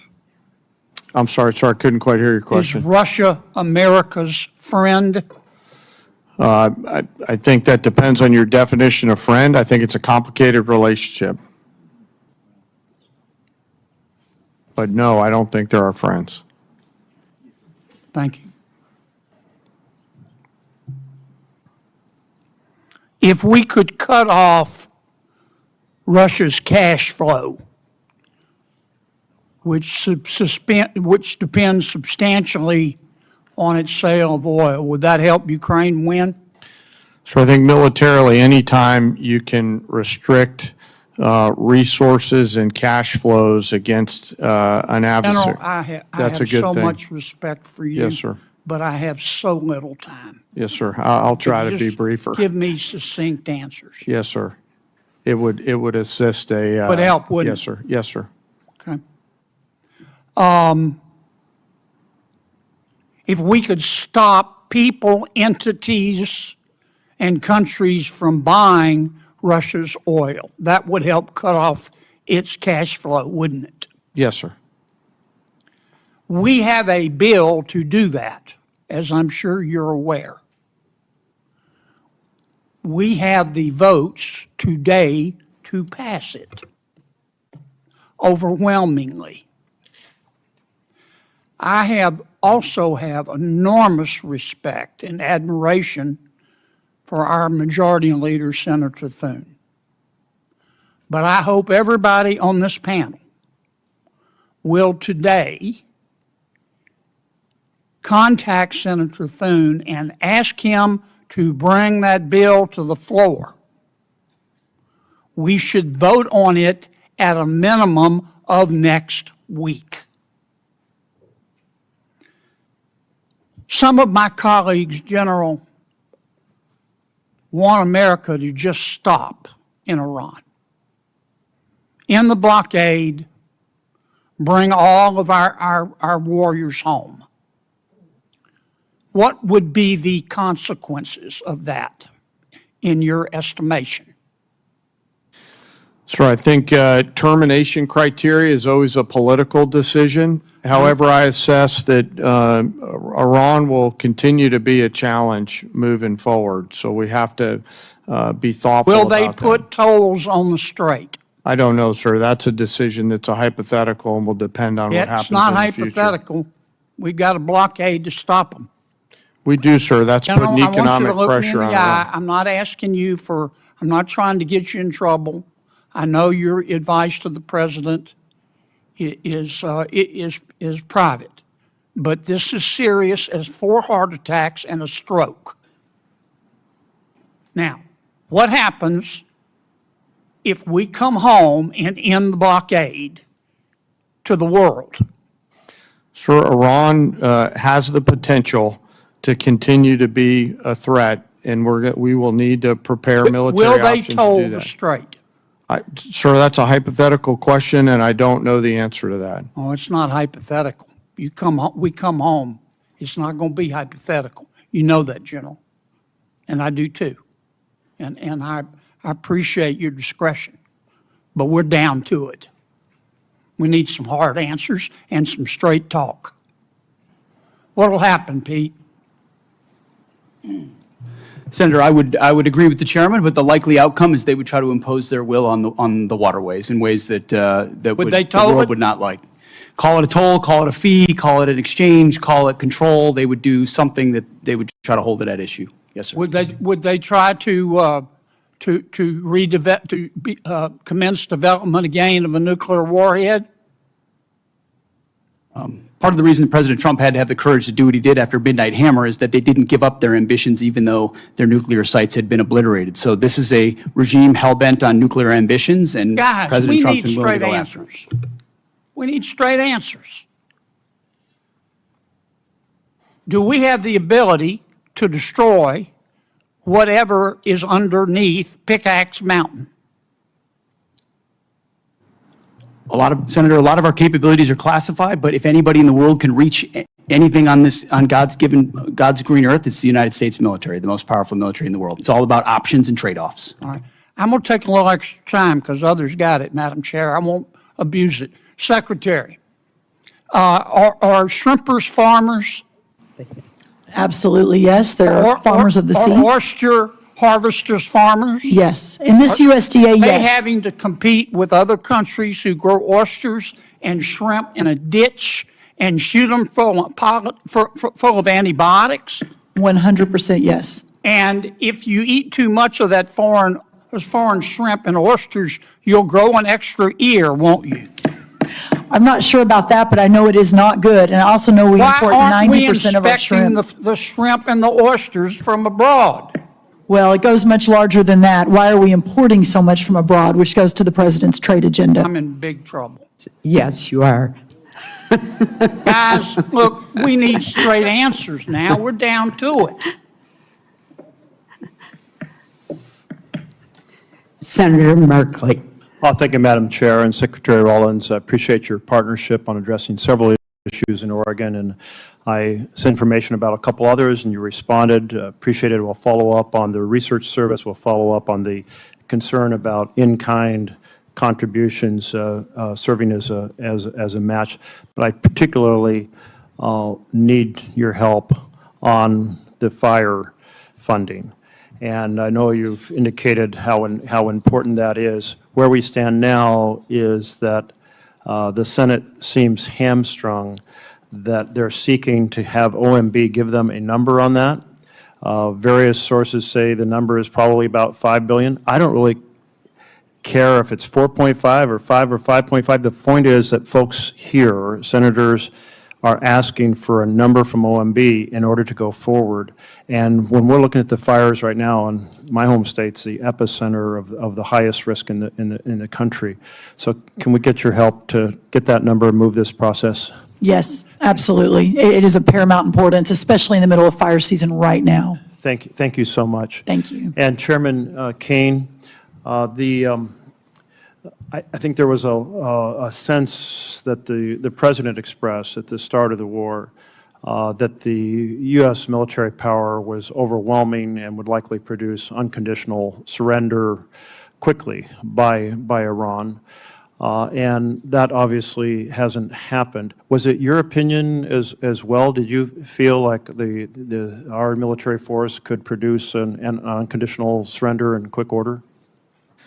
Sir, I won't, with due respect, I won't share my private advice to the President. What I will assure you and the American people is I always speak truth to power and offer an accurate assessment of what my assessment is of both our readiness, the plans and activities that might be undertaken, the associated risks, and the secondary and tertiary considerations that go with those opinions or options. Thank you. So you feel like the various risks that the Iran could possibly close the strait, even despite the destruction of their navy, that the possibility of assassinating their political leaders and their military leaders could produce a strengthened hardline and weaken the reformers, that Iran would have the ability to sustain its ability to attack sites throughout the Middle East, that the initial requirements of the war could surely deplete our basically high-end standoff munitions, that this could affect our relations with our allies. All those were factors well considered in this decision to go to war. Sir, as I said, I won't opine on or share my private advice to the Yeah, President. I'm not asking about your Vice President. I'm asking you, did you understand these issues, or have these become revelations as the war's unfolded? Sir, my job is to understand all of the considerations that go into the carefully considered use of military power. Let me ask you this then. Yes, sir. I understand why you don't want to respond, but these are all massive risks that seem to be poorly weighed in the beginning of this misadventure. Currently, there are reports that we have hit the Bonji desalination plant that provides water to about 20 villages or about 10,000 people, and we also damaged the desalination plant at Ketchum Island. Were these deliberate targets by the United States? So I'm not aware of those as being particular targets, nor am I aware of those reports, and I'll have to go back and get back to you on that. If you could, I'd appreciate that. You are aware that infrastructure that civilians rely on to survive is not generally considered legitimate military targets? Sir, as you know, we have a robust process which considers a target, that goes through a system that looks at a variety of considerations to include what you're alluding to around both purely civilian or dual-use targets. I have trust and confidence in CENTCOM that they're looking at the range of those things on a daily basis. It sounds like you are assuring us that we will, the United States, not target, even in retaliatory sense, infrastructure that is generally considered to be primarily for civilian survival. So, as I mentioned, we have a robust process, and, you know, we have the most professional military force It'd just in be the world nice that to have follows you the say law. yes, because this is That follows the international law. Yes, If sir. you That understand follows the the- international law. I do, sir. I've got a Okay. lot of lawyers that help me understand it. Thank you. Yes, sir. And will you get back to us on that Yes, sir. question of Of whether we course. targeted the Yes, sir. desalination plants? And Of if so, if so, why?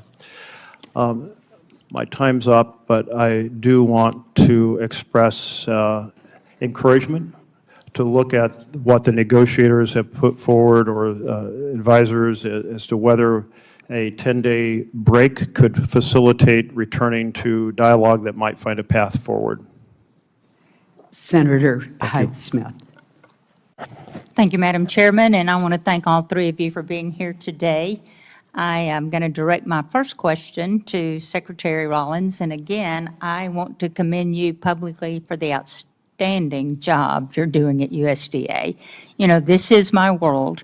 As former Ag Commissioner, I hear from a lot of producers in Mississippi, and they are so pleased with your performance, and that is just truly genuine right there.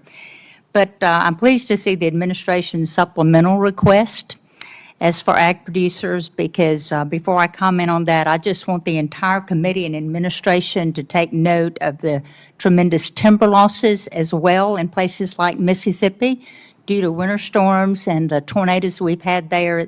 It is significant, and I certainly look forward to working with you with the concerns of the timber sector. Regarding this supplemental, you know, our row crop producers, as you've mentioned in your opening remarks, they are truly in a serious situation.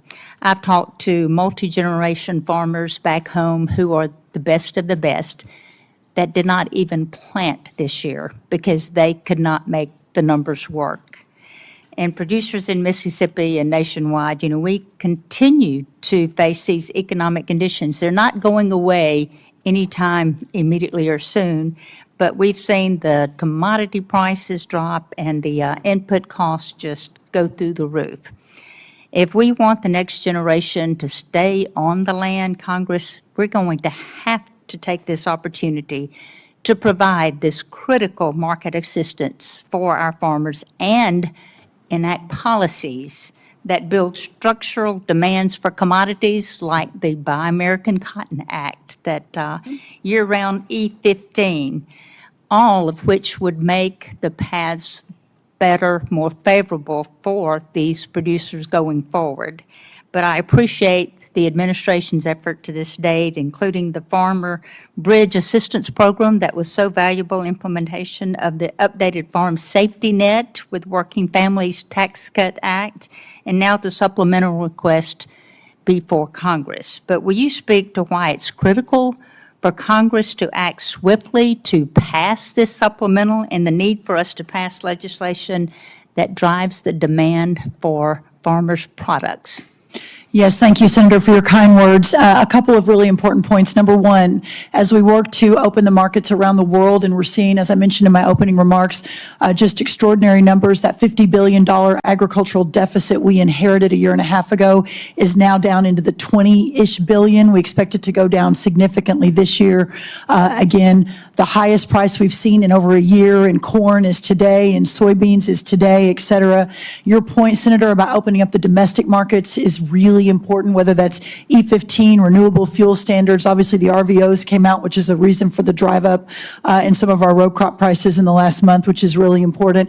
But also, as I mentioned, bringing the cost of inputs down. We are expanding fertilizer, the largest ammonia plant. We're going to break ground in Louisiana in 2 weeks, reshoring, bringing back to America real fertilizer production. And then also the long term, we got to figure out how we are doing these supplementals and these bridge payments, which we have to do for these farmers to survive. But what we're seeing is just survival, and we're seeing a lot of the input companies, equipment, seed, fertilizer, make record profit. So we've got to be able to dig into that as well. But as of today, ensuring that we can keep these farmers farming while we're opening the markets, while we're bringing down the cost of inputs, is paramount for a secure America, and that's why this is so important today.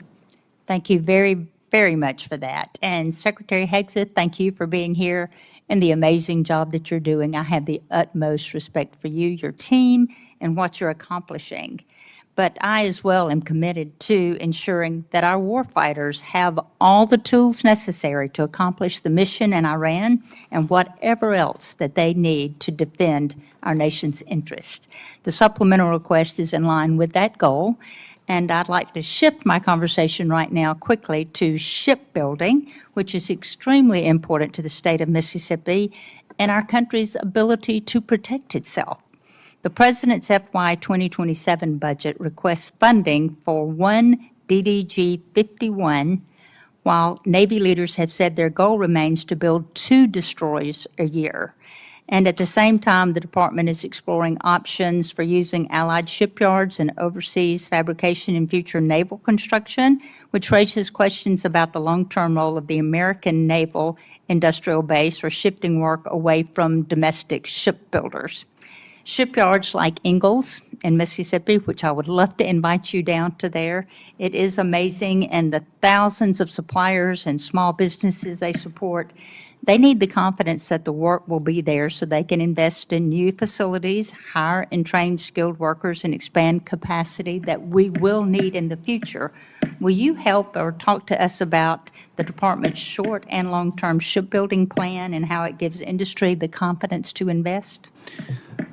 You just made the case for this generational investment because of the underinvestment, Senator, in shipbuilding in the previous administration. Just static, flat, bureaucratic, slow. We're having to revitalize that industry. And one DDG is a reflection of a backlog in capability. So as we ramp on more capacity, those numbers of DDGs, the workhorse of our Navy, will go up as we grow that force. The senator's time has expired. Thank you. Senator Coons. Thank you, Chairman Collins, Ranking Member Murray. Thank you, Secretary Hegseth, Secretary Rollins, General Kane, for your service. I want to start with the things I know we agree on. We agree that we should honor our fallen, that we should stop and remember them and console and comfort their families, that we should be mindful of the hundreds of Americans who've been wounded and injured in this war in Iran. General Kane, your observations about how our adversaries are aligning more and more closely. Technology is accelerating, and cheap and lethal and easily accessible drones pose greater and greater risks to our troops, our homeland, and our security. And Secretary Hegseth, that we need to protect our troops wherever our president directs them, that we need to protect our partners and allies, and that the dangerous radical Iranian regime should never possess a nuclear weapon. I think we agree on all of these core basic points. Where I think we may disagree is on this supplemental and on the strategic choices made to achieve some of these core goals. We're 143 days into a war with Iran, a war of choice that we started with Israel, but did not include, consult, or incorporate our core allies, our NATO allies, our regional allies, the American people, and Congress. And the reason to consult and include our allies and Congress and the American people is so that when the costs and the length of a war extend beyond what we'd initially imagined, the American people and their representatives in Congress understand that sacrifice and can continue to support it.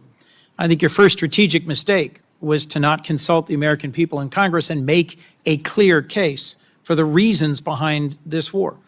There have been many, lots offered, and I think our military has executed on the core missions: attack ballistic missile sites, sink the Blue Water Navy, attack their proxies, constrain their capacity.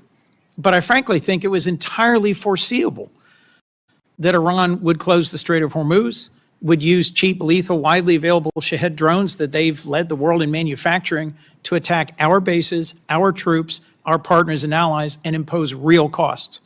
Higher costs in fertilizer, in fuel, higher costs for the world, and tragically, increasingly higher human costs for us and for our troops. So, two questions, two general lines of questioning, if I could. Mr. Secretary, your question says, without these supplemental funds, we will face critical shortfalls that threaten our ability to pay our service members and sustain global operations without disruption. You've been asked repeatedly, there's $75 billion appropriated but unobligated. Can we really not avoid critical short-term shortfalls? What does that mean about the budget management within the department in terms of unexpected and unbudgeted wars? First, Operation Southern Spear, and then Operation Epic Fury. I would just note, I was sort of updated, 95% of that One Big Beautiful Bill funding will be allocated by the end of September in accordance with congressional intent. So these are things we said we would spend, and we told you we would spend them on, and we plan to spend them on those things by the end of September. So this is a new request based on new realities of a world we face, stepping up to meet that moment. And forgive me, Mr. Secretary, but that's news to me, that $75 billion will be out the door, allocated and spent by September. And I was simply questioning how we have ships running out of fuel in the open seas and planes being grounded and I didn't say ships were running out of fuel in open seas or planes were grounded. I'm saying we have to make trade-offs. But the operations and maintenance accounts are running everything out our of money. troops need on the battlefield, they're getting in spades and beyond. It's ultimately looking into the future. Can we invest above and beyond that, the types of munitions, fast enough as we upgrade and modernize our force? That's what's at issue here in this $1.5 trillion, this supplemental, and any other additional funding that comes. Two quite different things: a $1.5 trillion base budget request and a now $76 billion supplemental. And I was simply going to point to Department of Homeland Security is sitting on nearly $100 billion in unobligated funds. You haven't requested reimbursement for the millions of, frankly, billions of dollars the department has spent on law enforcement. Second, we requested reimbursement and are getting a substantial reimbursement from DHS. That's good news, and that's news to me. And frankly, as we reflect on the service and sacrifice of those who put their lives on the line of this war, one of the things I've raised over and over and over is the ways in which this administration has dragged its feet on partnering with Ukraine in order to deploy the best-in-class sensors, detectors, and counter-drone systems to protect everything from Dover Air Force Base to our bases in the region, to our troops, to our partners. I want to see you focus on accelerating the defense of our troops and our nation, focus on accelerating the defense of our troops and this region, and a strategy that has a real chance at succeeding at the goals that we agree on. Because the strategy followed, I think, has no credible likelihood of success. Senator Britt. Thank you, Madam Chair. Appreciate all of you being here today. So since the beginning of the Putin's aggression into Ukraine, this body has passed 5 supplemental bills funding different portions of that war. You mentioned in your opening, Mr. Secretary, about not getting those munitions that had come through this body quick enough to Ukraine, and also being able to replenish those here at home. Can you talk a little bit more about that? Because I remember the previous administration dragging its feet after this body gave them directive as to what to do. So can you shed a little bit more light as to what you were talking about in your opening? Well, thank you for that question. Sometimes we forget recent history, which under the Biden administration, there were 5 supplemental requests for Ukraine, which almost every member of this body voted for to send rapidly in a bipartisan fashion for something that this committee and the administration deemed to be urgent. President Trump may take a different view, but that was the view of the Biden administration. And real quick, wouldn't you say it would be urgent to make sure that our men and women in uniform right now have everything that they need? I would argue providing for American men and women as opposed to Ukrainian men and women is a higher priority for the United States Senate. So 5 supplementals that went to Ukraine, as good as that cause may be, why is that righteous to do? But funding troops in harm's way right now, given the threat and what they're undertaking, this is a partisan exercise. And so, it's hypocrisy. And I appreciate you pointing it out. Real quick, Madam Secretary, question for you. When the Russia-Ukraine war started, we saw obviously cost go up around the world. In particular, in that region, we know that the supplying of fertilizer, was tremendous. We also know Ukraine was top 5 when it came to wheat and corn and other things that we utilize, across the globe. It's my recollection that fertilizer went up about 55%. Obviously, if we were able to create stability there in the region and have peace, it would follow that then prices would likely go down over time within the agriculture world as well. Is that fair? Yes, that's correct. Okay, and when we're looking at the Ukraine and Russia war and trying to end Putin's aggression, trying to bring peace, General Kane, if we were to cut off the funding that Russia was getting, would it follow that would be a driver that could possibly lead Putin to the table? Sarah, yes, and their economy's Thank you. struggling now. Thank you. And we also know, I saw reports this weekend, that it is said that possibly Russia and China, which I know you can't comment on right now, but are actually helping Iran, whether it is targeting our troops, funding, and other mechanisms. So a thing that we could all agree that ending that would be helpful. I want to just echo Senator Kennedy's comments that I think the sooner we can get this bill on the floor and passed, it'd be huge with regards to Russian sanctions. Also want to just talk briefly about the dysfunction of this body. So my question is for you, Mr. Secretary, and you, General Kane. I would have to think that our adversaries, and I believe that we need to fully fund our military, making sure that our warfighter is the best ready, trained, and equipped across the planet. I think we have an obligation and a duty to not only meet the needs of the moment, but to also look at what's to come and be preparing for that. You talked about an insurance policy. You talk about what we need to do. Now is the time to do those things. But I would have to think that the dysfunction of this body, whether it's the full shutdown, a partial shutdown, not being able to pass NDAA, not being able to pass FISA, I would have to think that our adversaries look at that and it gives them a little bit more credence as to what they're doing abroad. Can either one of you comment on that? Thank you, Senator. That's why I have said, and I will continue to say, that the inability to properly fund this department, the Department of War, is probably the single greatest threat our nation faces. Whether or not we will make a generational investment in not just winning the wars currently, but deterring the wars of the future, given the step change in technology of this moment and the underfunding of the previous administration. You didn't mention continuing resolutions, which is a whole nother way our department has foolishly budgeted. So I appreciate you highlighting that. It's very true. Yeah, and General Kane, question for you. Obviously, a shutdown is a terrible thing for the Department of War and the men and women that you oversee. But I would assume that a CR is not much better. Can you comment on the effects of that? Ma'am, the department's done a lot of work to bind together founders, funders, and fighters as we look to the challenges that we face in the future, and a CR would hurt badly the effort to properly arm the joint force. I hope we can work together to do the right thing. Thanks. The people are depending on it. Senator Schatz. Thank you, Chair. Thank you, Secretaries and General, for being here. I want to start by paying my respects to First Lieutenant Tyler Feehan of Eva Beach, Hawaii, who was among those killed in Jordan this weekend while serving our country.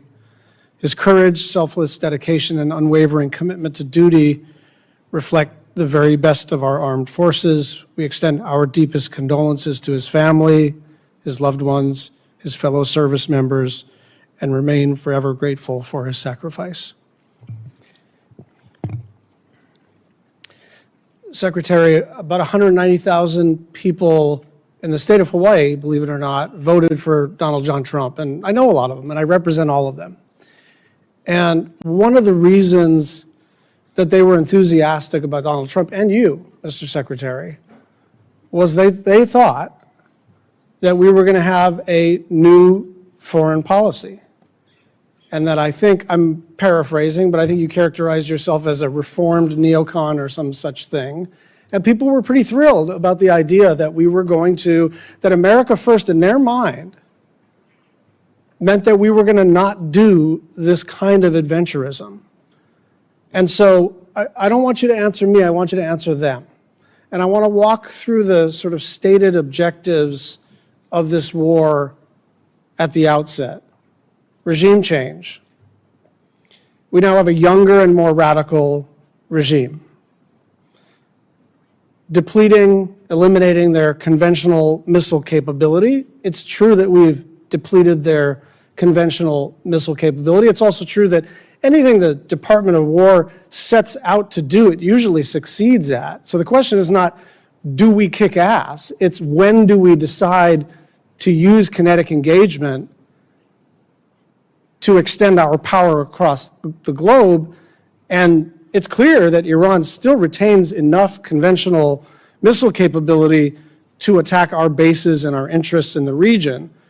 Now, it's true that the Blue Water Navy is destroyed. It's also true, and you know this, that the IRGC has something that you may not call a navy, but it's got capabilities to touch us with drones and missiles and lay mines in the Strait of Hormuz, preventing their nuclear capability. It's also true that if you bomb the crap out of a place, they're going to have less capabilities by the end of it. But it's also true that we have not eliminated their nuclear capability, and whatever duration we've set them back actually pales in comparison to the, and I'll say it, the Obama nuclear deal, which we did without having to put our people in harm's way. And then the last objective, which has become a new objective, is open up the Strait of Hormuz. But the Strait of Hormuz was open before this war started. And so you tell my constituents why this war is going so well. I think you did accurately portray me as a reformed neocon, and members of our generation in Iraq and Afghanistan watched administrations on both sides try to project some remaking of a society in the image of America that spent thousands of lives. I mean, in Iraq, 15, I don't know the exact number, but tens of thousands between Iraq and Afghanistan, men and women lost. President Trump said, we're not fighting stupid wars like that again. And he hasn't. That's why we haven't been trying to remake Iranian society, but simply in a realist, America first way, ensure they never have a path to a nuclear bomb, full stop. And he has said as a candidate, and he said as a private citizen, Iran can never have a nuclear weapon because radical Islamists with nuclear weapon will wield it over our head in perpetuity. Secretary, so President Trump ran on fighting wars differently, and we're doing so overwhelmingly. And he was very clear as a candidate that Iran can never have a nuclear capability. So I think he's directly on par with exactly what he said he wanted. Let me get a question back in here. I think we're understanding the limits of air power here, because we're basically at a stalemate. Someone says the Strait of Hormuz is closed, and we say, well, we got a naval blockade, and we're just going to see who blinks first. And the truth is, in order to sort of change the balance here, change the equation here, some kind of escalation would have to be considered. And if you're taking that off the table, then we are in a holding pattern. And I go back to the original 5 objectives, and none of them have been met. Some of them have changed, but none of them have been met.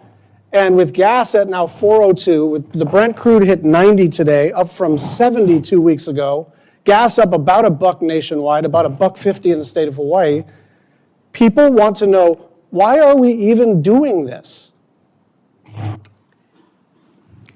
Senator Fisher. Go ahead. Thank you, Madam Chair. Secretary Hegseth, I appreciated your perspective on the focus on the 4-year war in comparison to a 4-month war with a nuclear adversary. And I thought it was very well said. Thank you. If we want to support Ukraine going forward, I think the best way to do that is to dramatically increase munition production. And we need more interceptors. We have to be able to move forward. So do our allies and our friends. And let me emphasize that this supplemental does that.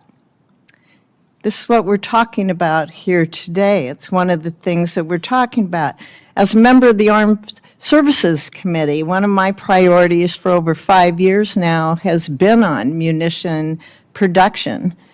General Kane, what happens if Congress doesn't fund this $21 billion request for additional munitions? Well, ma'am, there's been a lot of work done by the department to partner with the private sector. I'll acknowledge some of the efforts that the private sector is doing to utilize their own capital to facilitate factories. If we don't, as a team, figure out how to properly fund the department, then, we're not going to get the munitions, and there's going to be a lack of shared risk between the federal government and the private sector. And I think we're at a point in time in our history where we need to partner. We need to find an ability to share risk. We need to be better sellers and buyers on both sides in order to make sure that the young all-volunteer force has the weapons that they need before they are asked to go do something. What you're saying is we need to be prepared as a country. Yes, ma'am, and I hope, as I said in my opening statement, that we will find a way to make sure that we seize this moment in this time in history to ensure that we've got the right mix of munitions, high, low scale, autonomous. What's your plan B if the supplemental doesn't pass? What's plan B? Ma'am, we will always figure things out. We will always have contingencies. We will always determine a way to create multiple simultaneous dilemmas for adversaries around the world in order to create time for us to do the work that the Congress and the department needs to do together. As you've heard me say a number of times in our posture hearings on armed services and also in classified briefings, we don't have a lot of time, do we, sir? No, ma'am. That's why I said, if not now, then when? And if not us, then who? And I truly believe we're at one of those moments in history where we have a choice to make, just given what I see on the next couple ridge lines. And I encourage us to move forward. Thank you. Mr. Secretary, how would this request scale munitions production and be able to accelerate our delivery times? In the past, previous administrations would sort of send the same amount of dollars into trying to encourage companies to build another factory and add an additional shift. What this munition request does is fulfills deals that our department have cut with these companies. First, multi-year procurement, where these companies that make SM-3s or Patriots or THAADs or Tomahawks. It was a priority for our NDAA a couple years ago. Absolutely. When we put that And you have provided that authority, multi-year procurement. And now those companies are spending $4 billion, $5 billion, $3 billion on building their own new factories that then produce 2x, 3x, or 4x the amount of munitions than they did in the past, and they paid for it. So actually, in this budget, which is $21 billion, as you mentioned, it saves $18 billion over the FIDIP on munitions because we're buying munitions at today's cost and not at 5 or 7 years from now when we will also get them. I hate to interrupt, but we're running out of time. We also have the request includes $4.1 billion for our space-based capabilities, and that includes the AMTI and our space data network capabilities. And these really underpin the long-range kill chains and allow our warfighters to detect and also then to track the airborne threats. So, Mr. Secretary, what's the risk to the joint force if we delay these programs until FY28 or beyond? Senator, not being able to see, not being able to sense before an adversary is able to engage one of our capabilities, and which means falling behind in the domain of space, which means falling behind at every other domain. Great, thank you. And General Kane, do you have anything to add on that about why Congress can't wait? I think you make such an excellent case on that. No, ma'am, I'll stick with the words that I offered. Secretary Rollins, thank you for your focus on year-round sale of B-15, for taking care of the horrible disasters we've had in Nebraska. We appreciate you coming out. And I have a couple things more, of course, that I want to bring to your attention, but thank you very much. Thank you, Madam Chair. Senator Van Hollen. Thank you, Madam Chair. Secretary Rollins, the Beltsville Agricultural Research Center in Maryland is one of the crown jewels of agricultural research in the United States. And my question is simple. Can we find some time to get together in the coming weeks to discuss the situation there?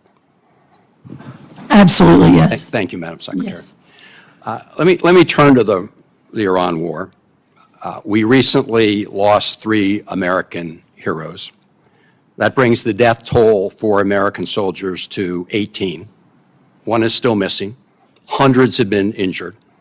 That's on top of the civilian death toll throughout the region that now stands at several thousand, including the over 150 people killed in the bombing of an elementary school in Minab in Iran.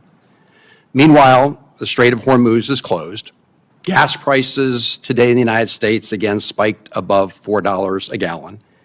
And that will also continue to push up costs for groceries and other things that families buy. Secretary Hegseth, you said in your opening statement the best way to ensure peace is to prepare for war, and I agree with you about deterrence. I would also submit that the best way to ensure peace is not to start wars, because wars are a lot easier to start than they are to end. General Kane, I heard your testimony saying Iran will continue to be a challenge. And I think it's pretty clear that that is, in fact, the case. And, General, in order for you to develop a military strategy to accomplish a particular objective, you obviously need to know what those objectives are, right? Yes, sir. It all starts with what is the political objective, and from that we derive military objectives that support whatever that end state is. And as you say, that is a political objective. Yes, sir. So, Mr. Secretary, you've talked a lot about winning. You've talked about winning in your testimony today. You've talked about winning throughout the Iran war, and we all like winning. But I think the American people deserve a definition of what it means to win in Iran, because this war has dragged out for a lot longer than certainly the President of the United States indicated. Indeed, the President said on March 24th, and I'm quoting, "We've won this war. This war has been won." Do you know what the President meant by that back in March? Well, Senator, I would just note that militarily, I mean, Iran has been completely overmatched and crushed from the beginning, militarily. Their capabilities are nowhere near ours. I would take issue with your characterization that we started this war. Iran started this war 47 years ago, and they've killed thousands of Americans, including our brothers on the battlefield in Iraq. Iran has been targeting us for a long time.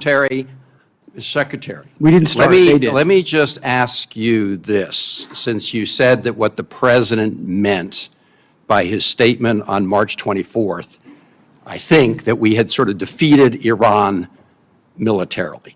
But that is not the entire objective of this war. I don't think there was ever a question about whether the United States, with its superior military, could destroy a lot of Iranian assets, military assets, or other assets. That was never a question. But when most people think of winning the war, they think that that means the war is going to come to an end because we've won.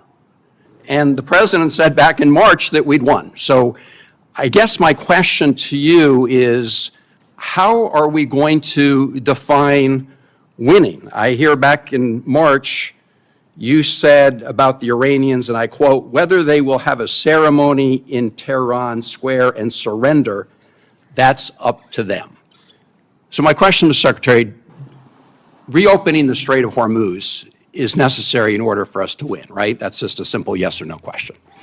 You asked me what the overarching objective is, and I would say ensuring Iran never has a nuclear weapon. That's been clear from the president from day one. That's why Midnight Hammer was undertaken, to obliterate their nuclear sites. That's why we're watching their nuclear sites. That's why that was a part of negotiations, ensuring that the next generation of Americans don't have to deal with an Iran that wields a nuclear weapon. Since that's what you're leading with, Mr. Secretary, let me just say this. You said after Midnight Hammer, and I'm quoting, "Our bombing campaign obliterated Iran's ability to create nuclear weapons," unquote. Clearly, that is not the case based on your testimony today. It's also a fact that the DNI, Tulsi Gabbard, testified in front of the Intelligence Committee that it was our assessment that Iran did not intend to restart its nuclear program. The President of the United States, just about a week ago, said Iran has committed not to develop a nuclear weapon, which of course is a commitment they've made for many years. We need to enforce that. That's what we are doing under the JCPOA. Thank you, Madam Chairman. Senator Rounds. Thank you, Madam Chair. I had the opportunity to serve as governor of South Dakota for 8 years. During that time, we deployed over 5,000 young men and women into harm's way, National Guard members from South Dakota. I attended their departure ceremonies. I attended their welcome home ceremonies, and I attended 31 funerals. One of the main reasons that I decided to come to Washington was because I never wanted to see young men and women going into harm's way again if they didn't have the best leadership, the best training, and the best equipment possible. Now, this body, the Senate, with regard to the Iranian war, to date, this body has chosen not to impose war power limitations on the president, nor have we pushed for the withdrawal of forces from the theater. I think the decision to take out Iran's nuclear program and their missile production capacity was the right one, and it should have been done a long time ago. But when the president did that, we also assumed that there would be risk involved. And when you put young men and women in harm's way, you want to do everything you can to make sure that you get in, you get the job done, and you get out. I think that's what we talk about. Now today, it has been since February that we now have the Iranians that are shooting back. We haven't finished the job. I think the question that the American people have is, when the difficult decision comes, because I don't think diplomacy is necessarily working, and I think most people would say we've got more issues in front of us before this is complete. For General Kane, when the time comes and the president is asking for the decisions about the options available to him to appropriately end this war favorable to the United States and to take care of this problem permanently, are you prepared to provide him with the appropriate options that he is going to have to make a decision to choose from? Sir, I always provide the president with appropriate options and risks that he can choose from. And those options that he will have to choose from will cost money. And that's our role here. Because if we don't do it right, young men and women die. Yes. The question to you, sir, is this. You've offered a supplemental request, and I recognize that it's part of a $1.5 trillion overall. But is this enough money to get the job done? Or is this going to just get us far enough until we've got to come back in here? And in the meantime, we may very well not have these young men and women out of harm's way yet. That's my question. Sir, I want to first start with recognizing your 31 fallen from home and mourn their losses. We carefully consider the use of military force every single day. And the most important thing that I do is make sure that the president and the other leaders understand the risks and carefully consider the Dover test, a place you've been many times. And that is, are we willing to go to Dover, as we will tomorrow, to bring back the fallen? I can't answer the question on what it will cost because the enemy has a vote. What I'll commit to you as this plays out, we'll make sure that the Congress is informed, but because I'm not quite sure how this is going to play out yet, it would be unwise for me to comment on what a future cost may or may not be, depending on what they choose. In general, you will provide a plan to Congress at whatever the appropriate classification level is on what resources are required to execute what the president's intent will be to successfully end this conflict. Sure, I will always make sure that, as we have, that we're moving data as appropriate to Congress. Yes, sir. Okay. Let me come back in just in terms of follow-up on this a little bit. Some have criticized Operation Epic Fury for expending many of our munition stockpiles. Were our munitions, the inventories of those munitions, and the capacity of our munitions industrial base sufficient for great power competition with near-peer adversaries like China prior to Operation Epic Fury? Secretary Hegseth?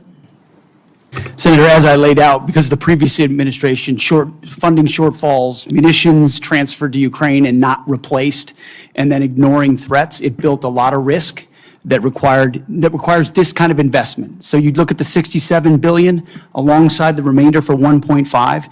That's the kind of generational investment that not just matches peer adversaries, but far surpasses them, which I think is your expectation, having been to those ceremonies, which is mine, having been to them and going to them, is that we give everything possible to the warfighter that they deserve. Senator Heinrich.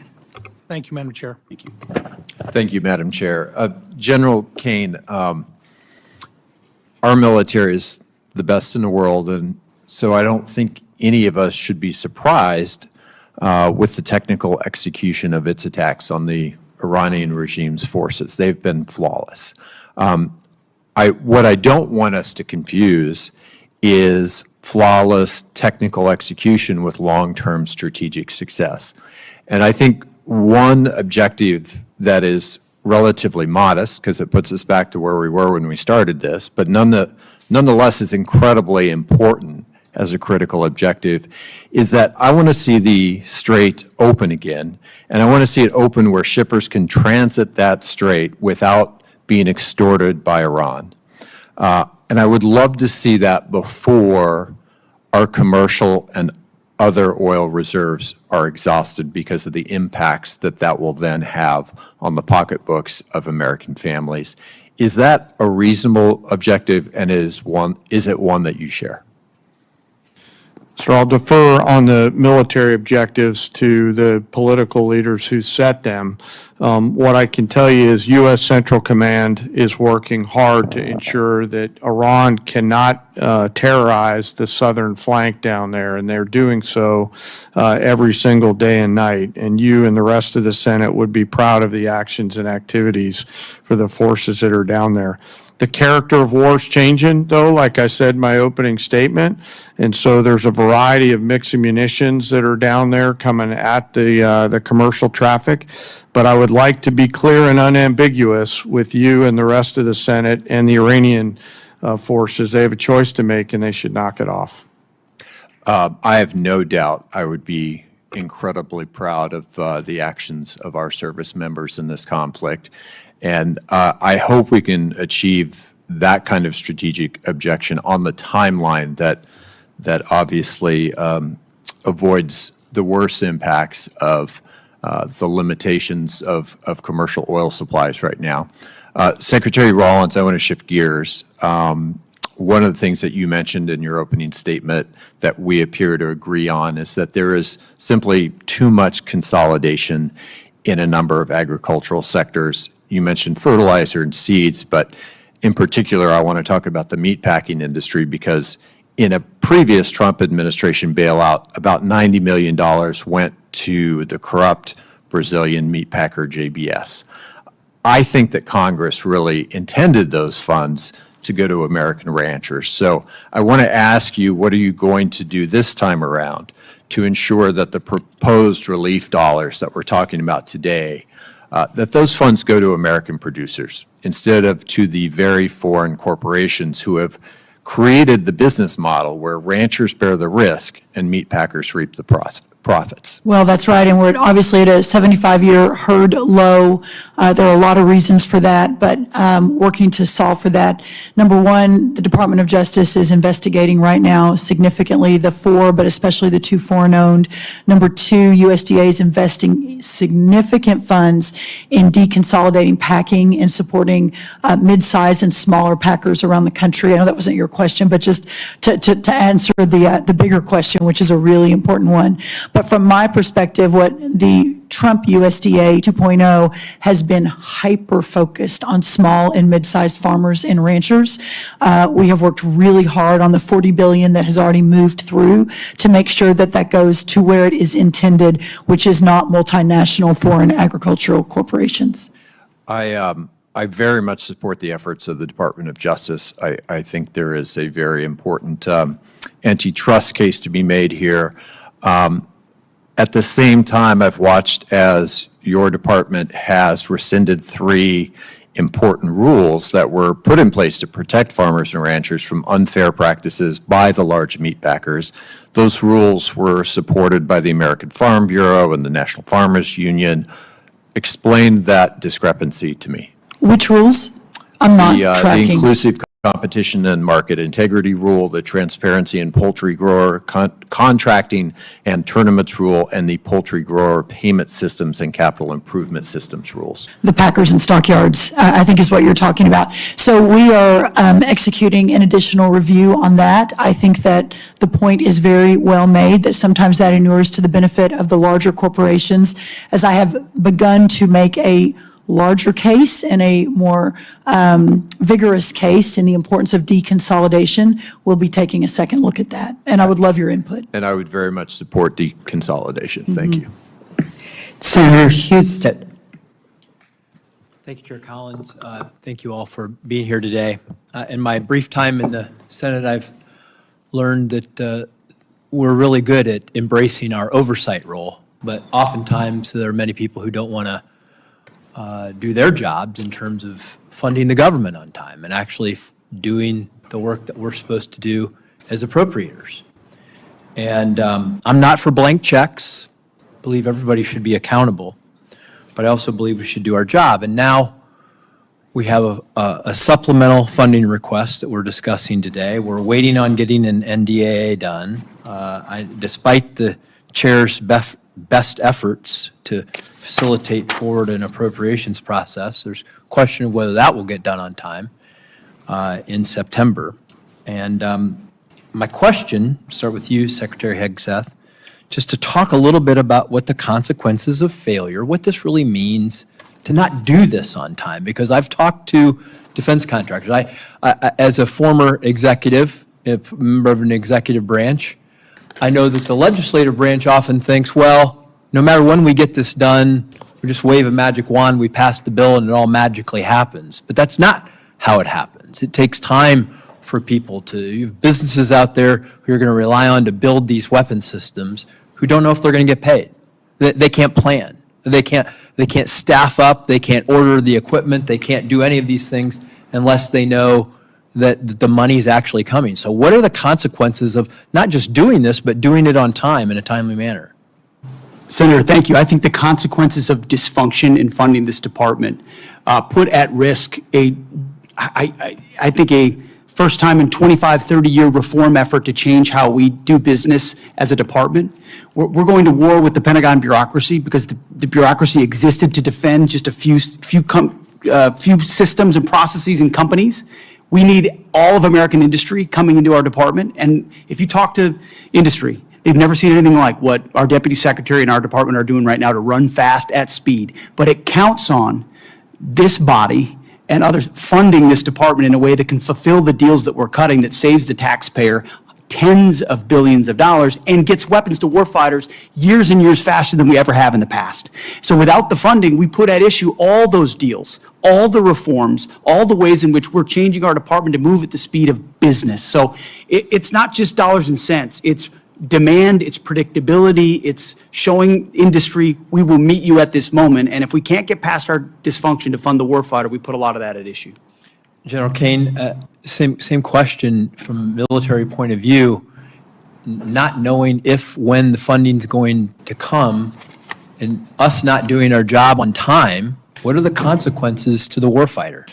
So I'll just add to the Secretary's comments, it'll manifest itself in a range of ways, readiness, capability, munitions, training, cyber, unmanned autonomy. This is why I'm really asking for the Congress's help here, for us to look forward at the next couple ridge lines and to be thoughtful about the moves that we make here. And I understand the environment that we're operating in right now. But whatever structure the legislature and the executive branch determine, we need predictable capital, my investor hat on from my previous life, so that we can go out and procure the capabilities that we need before we need them. And those things are changing. The advancement of small drones and things like that, we're going to have to make sure that we stay very close with the Congress so that as technology develops at a speed that we haven't seen before, that we're staying very close and partnering with the Congress to enable us to adaptively use that capital with the appropriators' buy-in so that we're arming the force properly. Well, I can tell you in interacting with the people who are that want to build these new generation of weapon systems, because I think you would agree that we've learned a lot from Ukraine. We've learned a lot from this conflict about how we were underprepared from the standpoint and from a defense standpoint, and that we have to continue to modernize our system, the weapon systems. I think it's very important that we not only do our job, but we do it on time, because you cannot run a Department of Defense, run businesses who are supplying these things without knowing if you're actually going to get funded. Because the whole supply chain, the workforce, everything gets held up when we don't get our jobs done on time. So, yes, sir. I used to work in the private sector for a company that was headquartered in Piqua, Ohio. And those leaders told me, your entire job, Dan Kane, is to deliver quality parts, or in this case, weapons, on time with shorter lead times and lower costs.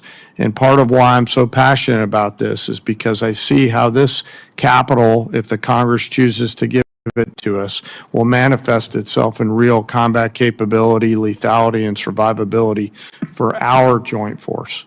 Thank you, and thank you, Secretary Rollins, for coming to Ohio and meeting with all of our ag leaders. It was great. Thank you, Madam Chair. Senator Gillibrand. Thank you, Madam Chairwoman. Secretary Hegseth, you're requesting billions of dollars in supplemental funding for a war that you said would last for weeks, and that the president has no plan or ability to end. At the same time, this still unauthorized and extremely unpopular war has caused gas, diesel, fertilizer, and other essentials that New Yorkers and our farmers need across the country, and has become much more expensive. So how do I go back to New York, and what would you say to them who are seeing their health care bills rise because massive cuts to Medicaid? They've seen their grocery and gas bills rise, and this unpopular and unauthorized war abroad is a higher priority to this administration than their ability to feed their families and provide health care to their loved ones who are sick. Well, Senator, you're talking about political trade-offs, and our job is to deliver for the United States military and the President of the United States. And we look at the cost of a nuclear Iran, and we want to prevent that for future generations. And that requires funding and supplementals and this budget and next-generation capabilities, and that's why we're here today to request some of that to ensure we can ensure that Iran never gets a nuclear weapon. So you're essentially saying, you're asking for literally $1.5 trillion for a war that President Trump said he already won.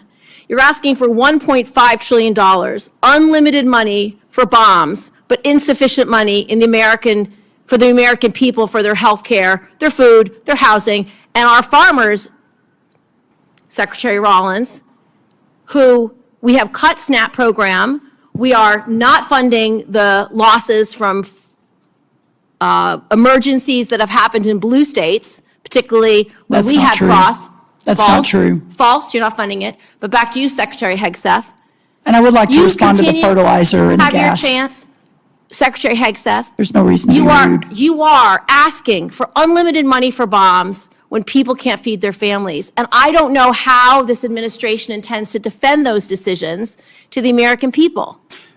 Not unlimited bombs, Senator. I'm asking for the right bombs at the right time to ensure we can deter our adversaries into the future. And that's why this is a Okay, but generational see, investment. Mr. And it was the Secretary previous Hegseth, administration the reason why that people didn't are fund this so department. upset, They the didn't reason fund why it. they are so upset with you and this administration is because the words you have used in the past don't add up. About Iran specifically, you said that we had obliterated, quote unquote, Iran's ability to create nuclear weapons. The president made the same claim. Yet 8 months later, in February of 2026, the president launched an active war claiming Iran was within 2 weeks of having a weapon. So when you say two very different things, the American people don't know who to believe or what to believe. They just know they can't afford their health care, they can't afford their food, they can't afford housing, and our farmers are continuing to suffer. So, which is true? Was it obliterated or wasn't it? What's the status?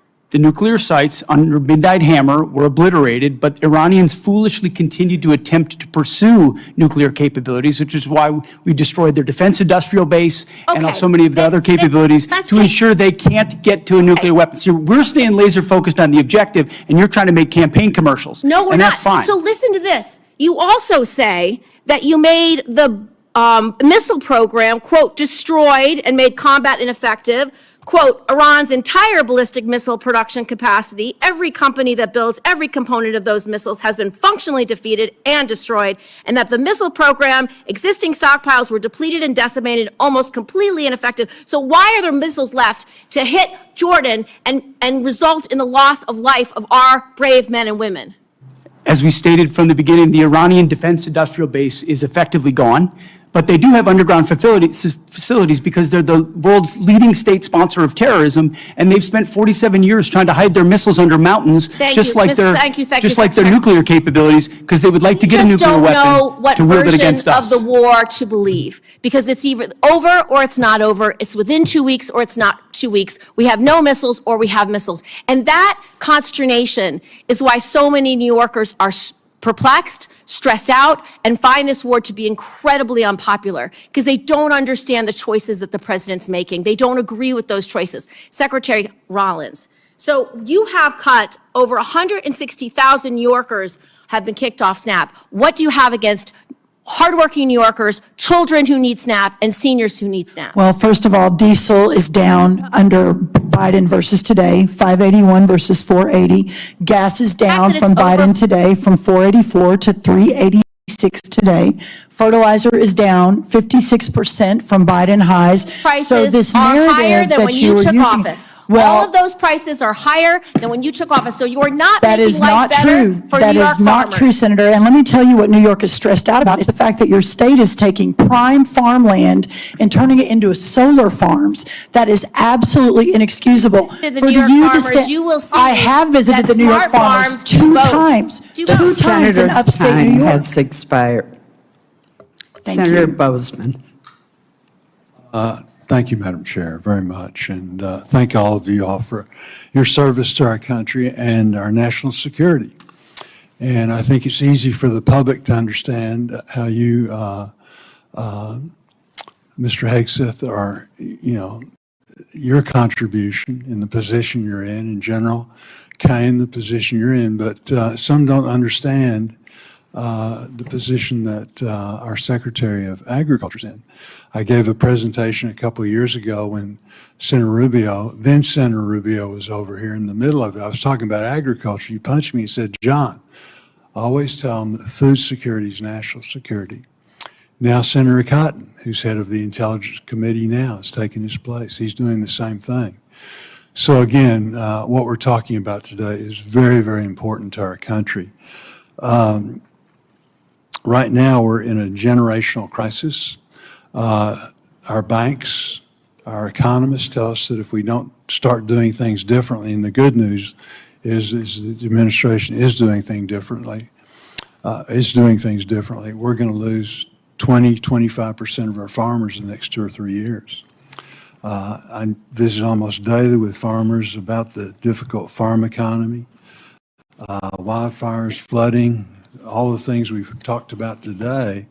My only concern is that the supplemental is very much appreciated. After hearing the testimony today and the concerns, we might need to look at bumping that up a little bit. But again, we'll discuss that later. The supplemental, though, the supplemental assistance is important in keeping our farmers going, but it's not the answer. Will you just reiterate again what we're trying to do? We're trying to give farmers a bump, an edge to keep going until the programs that we're putting in place now kick in. You mentioned fertilizer, you mentioned E15, you mentioned value-adding our products, both overseas, finding new markets. Can you talk a little bit about that, the importance of not only the supplemental, but again, what we're doing in conjunction with that so we won't have supplementals in the future? That's exactly right. The effort to bring the cost of inputs down is real. Fertilizer, seed, labor, interest rates, et cetera, number one. And if we can just get inputs back down to where they were in Trump 1, we're going to have a remarkable recovery in farm country. But then you add that to the 19 new trade deals, more coming online every day, the record-breaking exports that we're going to see in a lot of our row crops, but also in dairy and tree nuts and others. That's going to be a game changer. Then you look at expanding the domestic market, as you talk about, whether E15, obviously all of the biofuels. We've already seen corn and wheat hit record highs, or the highest number for the year after announcing the new renewable fuel standard. So we're seeing some pretty incredible movement in the right direction. Then you marry that to all of your work under the Working Families Tax Cut Act, the new reference prices that under the last administration couldn't get a farm bill. You all did that with the president's leadership. The first time we're going to increase reference prices in more than a decade, combined with a $250 billion investment in rural America, the largest investment in rural America in American history. This Congress did that with the White House's leadership. All of that together is going to change the trajectory for the long term of farming and ranching in America. But to get to that point, that's why this supplemental is so very, very important. Madam Secretary, I have a letter from Farm Bureau that I want to put into the record that just outlines requesting relief to sustain America's farmers and ranchers. Secretary Hegseth, General Kane,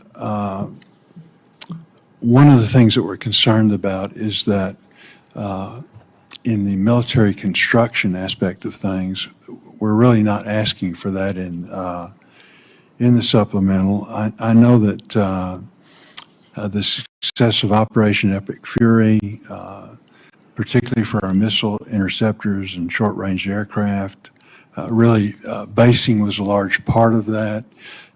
Can you tell us how we can help you, again, try and plus up our military construction in some way so that we're not going to be faced with this in the future, trying to double up? Senator, I think by Congress finding the ability to meet up to close to our the totality of $1.5 trillion means we're not making the kind of trade-offs this department has made now for decades. Those are the types of things, construction, maintenance, that fall off when trade-offs occur. And so you dig the hole even deeper. And what this budget does, first of all, it fully funds the UPPA list, which is the unfunded priority list of PACOM, a priority theater, and then it gets at every single substandard barrack that we have across the department. So we're funding the military construction in a way that we've never done before to get out of the hole that we've had for a while. Very good. Thank you, Madam Chair. Thank you, Senator Bozeman. To the very patient Senator Baldwin. Thank you, Madam Chair and Madam Vice Chair. And thank you for appearing before our committee today. To many I represent and to me, this supplemental request is another example of this administration's misplaced priorities. Instead of spending tens of billions of dollars more for this president's war of choice in Iran, that both houses of Congress, I may add, have voted to end absent explicit authorization by Congress, we should be focusing on the needs of American families. We could invest this money to accelerate new cures and treatments for cancer and Alzheimer's. We could use it to help more families with rising home energy costs. We could use this funding to help more families afford quality childcare. We could use this funding to help more kids get free school lunch. We could use this funding to restore health care for working families. We could use this funding to support our public schools and special education. This is a war of choice. And every dollar spent on this war is a dollar not spent helping families afford housing, health care, groceries, childcare at home, investing in the opportunities for the American people. First, I want to express my condolences and my respect for the 17 American service members killed in this war since February, including 3 over the past few days. Their lives are the price this country has paid for this war.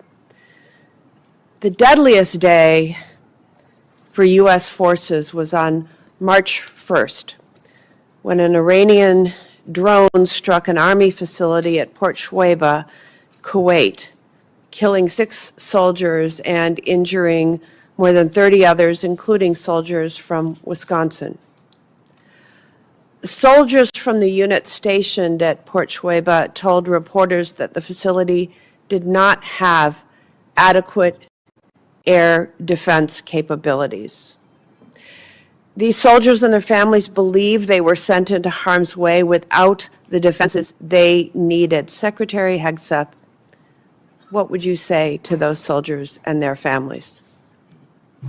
First of all, that we honor and recognize their sacrifice and what they've given. I've been in touch with at least one of those families on a regular basis and understand the pain of losing a loved one is unfathomable, which is why we greeted them at Dover, and we'll greet those again tomorrow.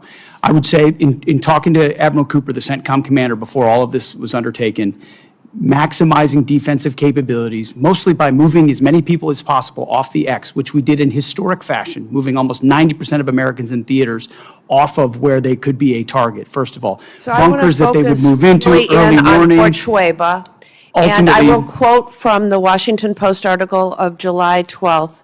Shuaibah, this is a quote, Shuaibah did not have any of the systems that would take down the one-way attack Shahed drones, and initial security assessments found that the base was not adequately protected, end quote.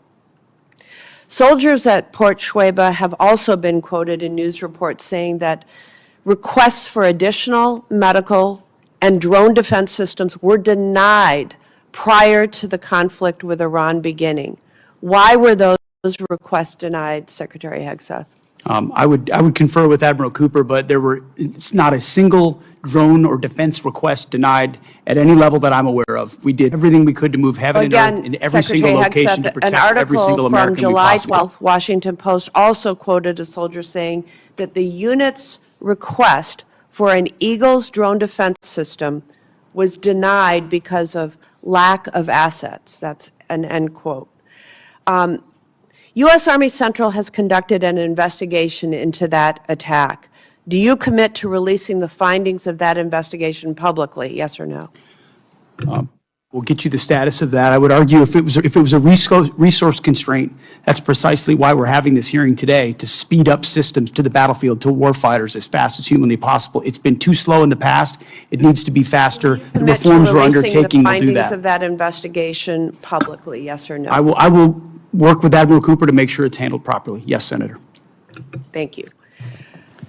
Secretary Hegseth, I traveled to Walter Reed Military Hospital and met with soldiers who were injured in that attack. What they told me confirmed what other